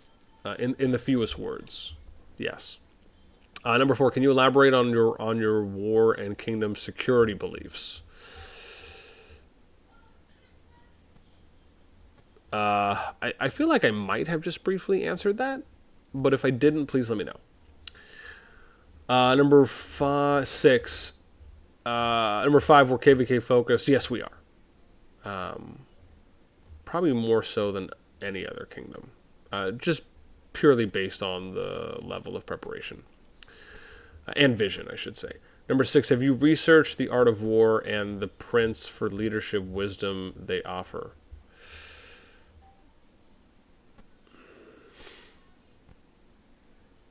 I'm not sure if you're referring to the book by Sun Tzu, or if you are asking something else there. If you could elaborate, that'd be great. Number 7, just a reminder to us all, we train troops to die. Don't deny them the glorious deaths in battle. That's very kind words for the troops, yes. And then 8, I can't wait to get into RoK with you guys. I'm so hyped to get into this. Awesome. Well, that sounds great. Okay, thanks, Necro. How about Sardelkis? I beg you, man. Cool. All right, let's go to Tripitaka. Ooh. Trippa, what's up? Trippa's back. Hey, how you doing? What up, girl? My favorite. Are you gonna have some kind of check and balance system in place, like rotating R5s or multiple R5s in one? I mean, not just having one head at the table, sort of making all decisions. So as far as... I mean, to try to get if you have, basically like in accounting, if you have one person doing the same job, you're never gonna see that they're doing something wrong. Whereas if you have, when the person goes on vacation, someone comes in, checks the work, makes sure nothing. Like, are you gonna do anything like that for this go around? So that you find if there's some kind of problem, you catch it early, rather than wait later. Wait later. I think I see where the line of thinking is going. So yeah, I think I will say this. It is a little bit of a tricky situation because, one, with the amount of time that I typically spend in vetting leads, which I think is kind of the bigger point to the question, or at least one of the bigger points to your question, is, and then also looking at kind of what happened in 2777. And I understand, right? Sometimes, those things will kind of leave a sour taste in people's mouths, where it kind of can become at times more cautionary for, how we do things again, and hoping that it's not just going to be the definition of insanity, circling the drain in that regard. Personally, I think the way that things played out, let me just start there. I think the way that things played out in 2777 was more of an exception to the rule, not the rule itself. I really view it more as a one-off, because, as I mentioned before, I just never have seen that happen. Out of the 8 projects I've ran, I've never seen a situation where the majority of the leaders, or all except one, right? Because I think we had 7 or 8, I think 7 at the time. I'm not trying to get back into that. I'm just wondering if you're going to have anything. Whatever somebody says to you, I get that you said, you're making everything clear, but what somebody says and what they actually do are 2 different things. And I'm just wondering if you're going to have anything set up. I get that what they're saying, right, is you're fixing that. Yeah. But I'm asking, are you going to be watching what they're doing also? I don't want to go back into 277. Yeah, no, agreed. And I was just using that more as preface to say what I was going to say next for now, is that even then, just as I do with every project, right, I'm always paying attention to, their actions and things like that. However, and this is probably going to be the hardest pill to swallow for some, is that when it comes to you asking about checks and balances and things that we may have set up to acknowledge those things or to address them, really what you're asking and what you're saying is there just going to be a way to basically kick out the bad apples? and that's really simplistically what it comes down to, right? Is if it really gets to that point, is there a way to just say, okay, look, at this time we're going to ask for you to step down and you need to hand over leadership to someone else. The challenge there is that, and I will say this, it is very difficult, more often than not, for it to go down that way, where someone is going to be willing to give up. Because you have to kind of look at it from their perspective, is that if in their mind they view things as, either one, if they want to use the excuse of, oh, this is not really what I signed up for. I love that excuse. But or they say anything close to that of, no, I just don't want to do it this way anymore, type of a thing. They're already in that mindset of they believe that their way is either the right way, or they have kind of like self-validated themselves, right? They've self-justified themselves through whatever means. And because of that, it creates a more harder option and path forward where, yeah, don't get me wrong, right? I've done that before where I've gone to leads and I've said, okay, look, if you're not, if you don't believe in the project anymore, then I would just kindly ask for you to step down, hand over R5 to someone that does. In my experience, that has a very low percentage chance of working out, where they're actually willing to give up R5. And that's the hard pill to swallow. But if you're passing R5 regularly, then you'll catch them. Do you know what I mean? Like, yeah. If you're a set rotation and all of a sudden someone holds on to it, then you're gonna catch it quick. That's kind of where I was. But that's the check and balance system. It doesn't have to be that specifically, but that's what I was just saying. Like, having some kind of system in place that you kind of see where something's going wrong. Yeah. And what I would say there is that in order for that to happen, right? If for example, if we're going to do that early on, we would have to have, like 12, right? Just at a minimum area, we'd have to have 12 leads that, I feel confident about. Well, you could pass it between R4. I mean, if your R5 has two other people that they feel confident to pass it through, eventually you have to, because once you start going into war, like you can't stay up 24/7 and stuff happens. Especially if you're using alliances as shells. I mean, that's the idea behind it. I mean, yeah. So let me touch on that, and that is a good point. However, the other way of looking at that is that would only work out if, when it comes to the checks and balance system example, that would only work out if the officers themselves truly believe in the bigger picture and have not bought into what that individual alliance, by extension, that alliance leader, is either selling them or just on board to have faith in them, right? Because oftentimes, and we saw that happen in 2777, where you had officers buy into the leader's vision or ideas, right? Because they were spreading something differently. So it wouldn't, in some of those cases, it wouldn't even have mattered if we had that type of a system where they were rotating R5s very early on, because it really only matters who believes in what at the end of the day, right? You just have to believe and have faith in the system. And if so, and you give it a chance, you see it play out, like I always tell everyone, trust me, I'll take you to the promised land. There's no doubt in my mind about that, because I've done it already. Even though I haven't been able to do it for an extremely long period of time, as I always hope to be able to do it, I have been able to do it for a sustained period of time, just a shorter period of time, rather than it going a year plus or 2 years plus like I would love and hope for it to. So I understand what you're saying, and don't get me wrong, I think logically it makes sense. However, I think rationally, when we just look at the obstacles that can come up from that, at the end of the day, right, the number one solver of those is that for people just to join something that they believe in, right, and that we're able to provide that information up front to them, like we're doing more so now by making things more apparent. I'm sure maybe you've noticed as well, just from some of the channels we have, where there's a lot more, there's a little bit more, and then in some areas a lot more detail that's being provided. I think that's something that's going to help, I hope, quite a bit. But at the end of the day, it still just comes down to, are those individuals going to decide? Now, obviously, when we get into things like KVK, yeah, I would imagine we would be ideally doing rotations just for the reasons you mentioned, and it just makes a lot more sense to cover a more 24, closer to a 24-hour period of time.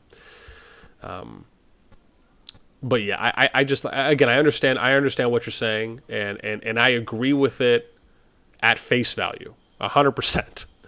However, I just think putting that into action and how those things can play out usually is more challenging from trends I've noticed rather than not. And again, I guess with what I said there on kind of the R4 thing that you mentioned, based on what we saw in 77 and kind of what I hinted on with, whether they've bought into the global picture or just their local alliance picture, by extension of the lead, like, does that make sense?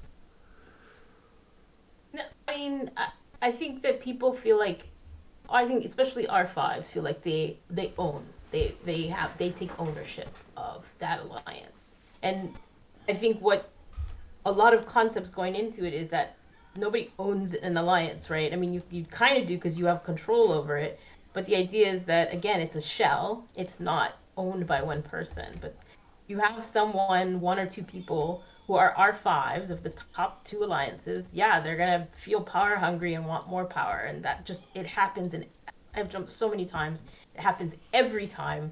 People just consolidate the power more and more and more. And then everybody leaves because it's no fun anymore. So like, if we go there, and again, if it happens again, like, it just, I feel like, yeah, like you said before, you're just sort of doing the same thing over and over again. Like that. Yeah. And I will say this, Fingers crossed. so yeah, first and foremost, yes, fingers are always crossed. I think the bigger point, and Trip, this is something I might even reach out to you maybe for us to have a conversation that I like record and maybe upload at one point, because I absolutely think this is a fantastic discussion point. Actually, there's another person I've been talking to. I'm forgetting what his name is right now. It's like Rexity or something, and I'm probably butchering it, but he had reached out to me because he has a lot of similar views, and also just wanted to have kind of a good back and forth conversation about things for how I view versus, what's kind of the norm or the standard. And I absolutely love these types of conversations. Like, regardless if you agree or you disagree with how I view things, I think just having a good conversation about these and kind of going through, kind of like, you're Shark Tanking it, right? Here's the idea, and now the objective is, okay, these people need to try and kind of like rip holes in it, or maybe try and find where the opportunities that need to be addressed, and then see what the answer is going to be, whether that's from me or another. And I think that's important to do as well. However, I just think that when we're talking about, the checks and balances and putting those types of processes in place, again, the only way I really view that being able to be done as far as early on is by either having, as I said, 12 R5s chosen initially, right, to increase the chances that we're going to have a higher percentage amount of leads that are actually going to be on board for a sustained period of time, to where we can fall back because they're maybe doing daily or every other day rotations, and you kind of have that as a backup plan. Officers is a little less likely, because typically the process in which we go through for the extent or the extensiveness of interviewing is done more on the leader level than it is the officer level. Where I'm not usually doing a lot of voice interviews with officers. It's more of, if you have a competent application that you're submitting, we're kind of willing to give people opportunities. Why? Because it's also opportunities for them to learn and to educate themselves and to operate and work within a system that is going to teach them and is going to inform them how to be a good officer, give them good best practices they can carry with them beyond this project. And that's probably a bigger point that I don't really hit on that often, is that I'm very big on educating. I'm very big on informing, giving good quality information, and really teaching, allowing individuals opportunities to even shadow. An example of this is, when I go out and do migration conversations and I have migration meeting talks with groups or players, I oftentimes will invite leaders and officers to come and shadow, right? Where they can come and listen and learn and watch and pay attention to how I go about doing meetings. Or I'll share screenshots of conversations so they can see what my conversation flow was like, so they can get an idea of how to do these things going forward. When we set up departments, as another example, there's things where I'll list out, hey, here's the guidelines for that. This is what we need to do in this department. Those are, again, further opportunities to learn. And I think that's something that when we just look at RoK, and not to get away from your point too much, and I don't want to really get off on a tangent here because I could talk for hours or probably days or weeks, but I will say that a larger point is that there's not like a healthy guideline in RoK for how, for example, if you're going to become a doctor or a lawyer, right, you have to pass a bar, you have to do years of schooling. There's a minimum, there's a standard level of knowledge and experience you have to attain in order to take a test to get certified, right, to get accredited and to get your title. There's nothing like that in RoK. There's no leader certification test you have to go through to show and prove that you have a minimum level of knowledge, experience, or understanding in the role. Same thing with being an officer. So basically what we've...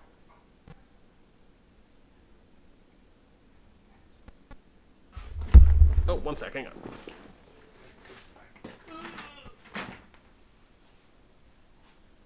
You okay? Are you okay? Oh gosh, sorry. Anytime you hear the kid choking or anything, you gotta go check. But anyway, so with that in mind, I think the challenge is that because RoK has become so diluted over a period of time ever since it started, and because there's none of these guidelines that have been set up, nobody really has any standard level of how we go about doing things, and I think that bleeds over into pretty much all areas, whether it's if you look at, if I was to say what do I think are the 3 most important videos that I've probably put out that are RoK related, just since I started doing RoK content a couple months ago, I would say how to be a leader, right? My guide video on how to be a leader, guide video on how to be an officer, and then guide video on being a contributing member, right? Like, I would argue those are probably 3 of the most important videos that I think everyone should watch on how to do these things. Because if you look at how detailed I was in each of those, it really almost provides this kind of this base level of understanding, as this could be like my Bible for how I operate, even if it's just at an introductory or a fundamental level going in. And I just think that bleeds over into... yes, sweetie? I can't go pot. Well, go. I can't. Why can't you? I can't. Why can't you? I can't. The potty's too big. What do you mean it's too big? I can't. Well, can you open the door? I can't. Go. The door's open. What's wrong? I can't go potty. What do you mean you can't go? Sorry, one sec. All right, let's go. What's wrong? I can't go potty. Over here. Well, you just gotta pull down. What's wrong? I didn't screenshot it. Aw.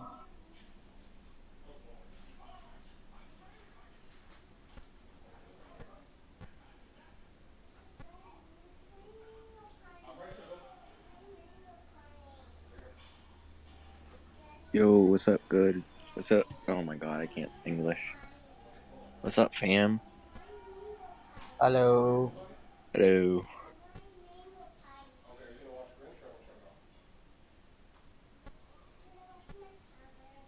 Yes, but here, go finish watching Grinch. I have to go get your tablet, okay? Yeah, I'll be right there, okay? I'm almost done. Yes? Okay, over here, just come sit.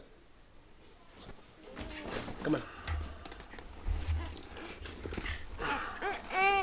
Hang on, wait, in a little bit. Oh, you want to go over here? Yes. Oh my gosh. Okay, you can go right there. Sorry, where was I leaving off on my philosophical rant here? Anyway, sorry. In short, yeah, like I was saying, I think I think if it was ideal to put some kind of a check and balance system in that was going to really work out to some form of consistency, then yeah, I'm all for it. I just think it's a little bit harder to do than I think we might be giving it credit for. Just because one, like I said, I think you would have to have either a good amount of R5s, or you just have to have, like double the amount of R5s just to kind of have that backup party there, or and this is going to sound super simplistic, but I think a lot of times, sometimes it's just looking at people joining, right? And this is the most simplest way I can put it, is that people should just join projects that they believe in, right? People should just join groups and read through what is that group doing, what are they offering, how are they setting up, and then make a conscious choice to say, I want to play here, right? And because of that, they'll follow through. I think that if that happened in 77, to your point, Trip, we probably wouldn't be getting the checks and balances question, right, so to speak. I mean, maybe if something else came up. Look, I brought up checks and balances. The R5 thing was just an example, and it could be there are other ways of doing that. I was just saying, again, people's words and people's actions, human behavior. We're on the internet. We're playing a game. Like, people are gonna do what they're gonna do. Like, and people usually have the worst behavior, in situations like this, especially anonymous. So, but A picture. that's all it was. Yeah. You have checks and balances in every system. Democracies, you have to have checks and balances. Like, it's Yeah. And I mean, it's a real thing. Yeah, no. And what I'll say is, again, right, at a fundamental level, I do agree. I just think that, I think it is a little different, right? Because obviously we are online on the internet, and it's not like anyone signs some type of a contract, right? It's not like, we can do a vote. It's not like we can do a vote and we're immediately and that vote is gonna immediately carry over to an action, right? Like it would in a Senate or in the House of Representatives, or if you're doing some kind of a election type thing, right? I believe there are some differences there as far as what can we actually action, and then what would people follow through on that we do action. We could all come together and say we're going to do a vote, and if the vote goes in the direction of getting this R5 out of their position and they need to hand it over, cool. But that doesn't mean that they're going to hand the R5 over. You know what I mean? Like, there's no way to do that. I get that, but part of it is, and I'm not saying get an R5, 3 R5s for every. If you get a leadership team that works well together, they're not going to feel like, oh, one person is an R5, even though one person will have the last say. But if you're have that trust where you're being able to pass the R5, then that concept will keep going, rather than, oh, I am the leader. Yeah. Like, you're in it together and you're trying to help the rest of the group together. The mindset becomes different. That's all it was. Oh God. Again, it was just and it's all, processes your whole power cycling, or not power, I shouldn't say power cycling, but keeping the power balance system is again another process, right? And if you can find something that to make sure that you can catch if people aren't doing the main thing that you're looking to do in this system, if you can catch that sooner, then you can address it sooner. Yeah. And that's all is to find that just that one action, or one, put something into action that will help you catch that sooner. That's it. That's all I was. It doesn't have to, and it, again, I didn't mean you had to change the R5. That was just a suggestion. There are many ways to do check and balance system. Yeah. I mean, I think the thing is, for like even on some of those things, a lot of the stuff that happened, just as an example, in '77 for just some of the points is, a lot of those things we do catch, and this is pretty consistent in almost every project I've done. A lot of the things we do catch early, and it's not like again, what I will say is this: if you've been playing as long as I have, or you just pay attention, let me just say it like that. If you pay attention to things visually, you have a very high percentage chance of noticing these things happening or not happening. I think it was very apparent just in the most recent project's example that there wasn't power balancing that was happening like it should have been within the first week. I mean, that's pretty easy to catch, just like other things I think are easier to catch than we may think. But at the end of the day, I think those things, I guess the way I look at it is that instead of trying to maybe come up with some kind of system to protect against that, only because it would be very difficult to really enforce such a system, it's more about trying to have people buy into something because early, right? Because we are so transparent, right? So it's more about almost being overly transparent, making sure everything is up front, but more than that, being transparent with the public, the average player, right? And I think that's something that I'm now looking at a little bit more, which is almost having the court of public opinion be the player base, right? So we're more transparent early with every player. So that way the players and the officers, but maybe more so the players, can be a factor in holding officers and leaders accountable. So it may be more shunned upon to right to where that may be our checks and balances, right? As an example, to where because all the players are now just as informed as a leader or an officer would be, now they're able to notice and either call something out or pay attention to something as well, or just as equally as we are. And again, I don't know if that makes sense, but that's my view on it, at least as of now, because of just how difficult it really is to action certain things if we did it in other ways. Yeah, just get the baby. Just the baby. Please. Stop, Daddy. Stop that either. But yeah, okay. Let me. Sorry, who's next?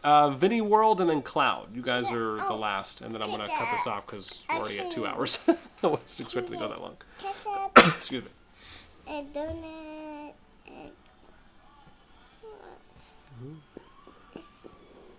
Oh, be careful, be careful. Yeah. What, you want another one? Yeah, I want a donut. Oh my gosh.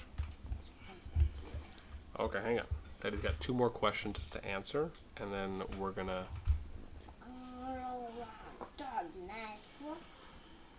I can go. Yeah, yeah, and at this point, you guys can go at the same time. No worries. So.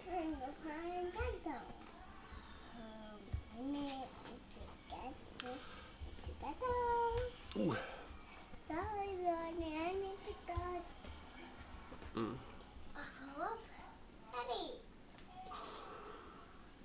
Okay.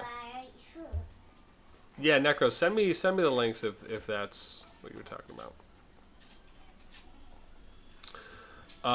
Vinny said you're. Oh, cool. Okay, and then Cloud said none. Okay, awesome. So I guess that kind of brings us to the end here. What I'm going to do lastly is that I'll just kind of do, I guess, one last little open floor. So if anybody just has any questions at all that aren't necessarily me going in order, but if you want to come on voice, you're more than welcome to ask a thought, a piece of feedback, concern, comment, or if you want to type something in the chat, please feel free at this point. I'll open this up for a few more minutes or leave it. Come on up. And let me just make sure I didn't miss anything. What up, man? So, yo. Boss, got a question. Yeah.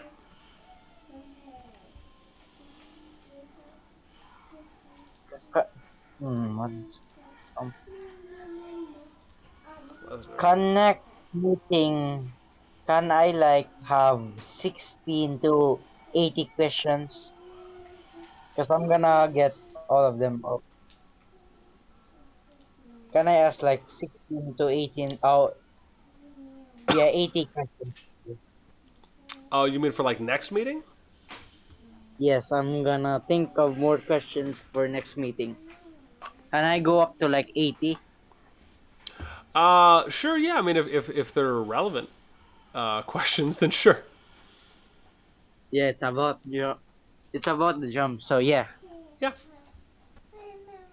I think it will take you many about 1 to 2 hours actually. Good luck. Okay. No, fantastic. I accept the challenge. He's the troll. So, yeah. Sorry, yeah, Necro, did you have one Okay. too? Oh no, I just wanted to say what's up. Okay. Gotcha. All right. So when's the next meeting gonna be? It'll probably be most likely next Tuesday, at least by default. But hopefully by end of today, if not tomorrow, I'm gonna put a poll up, either myself or Ghost will, and the poll will just basically be, what day is most likely for people, and then what time during the day.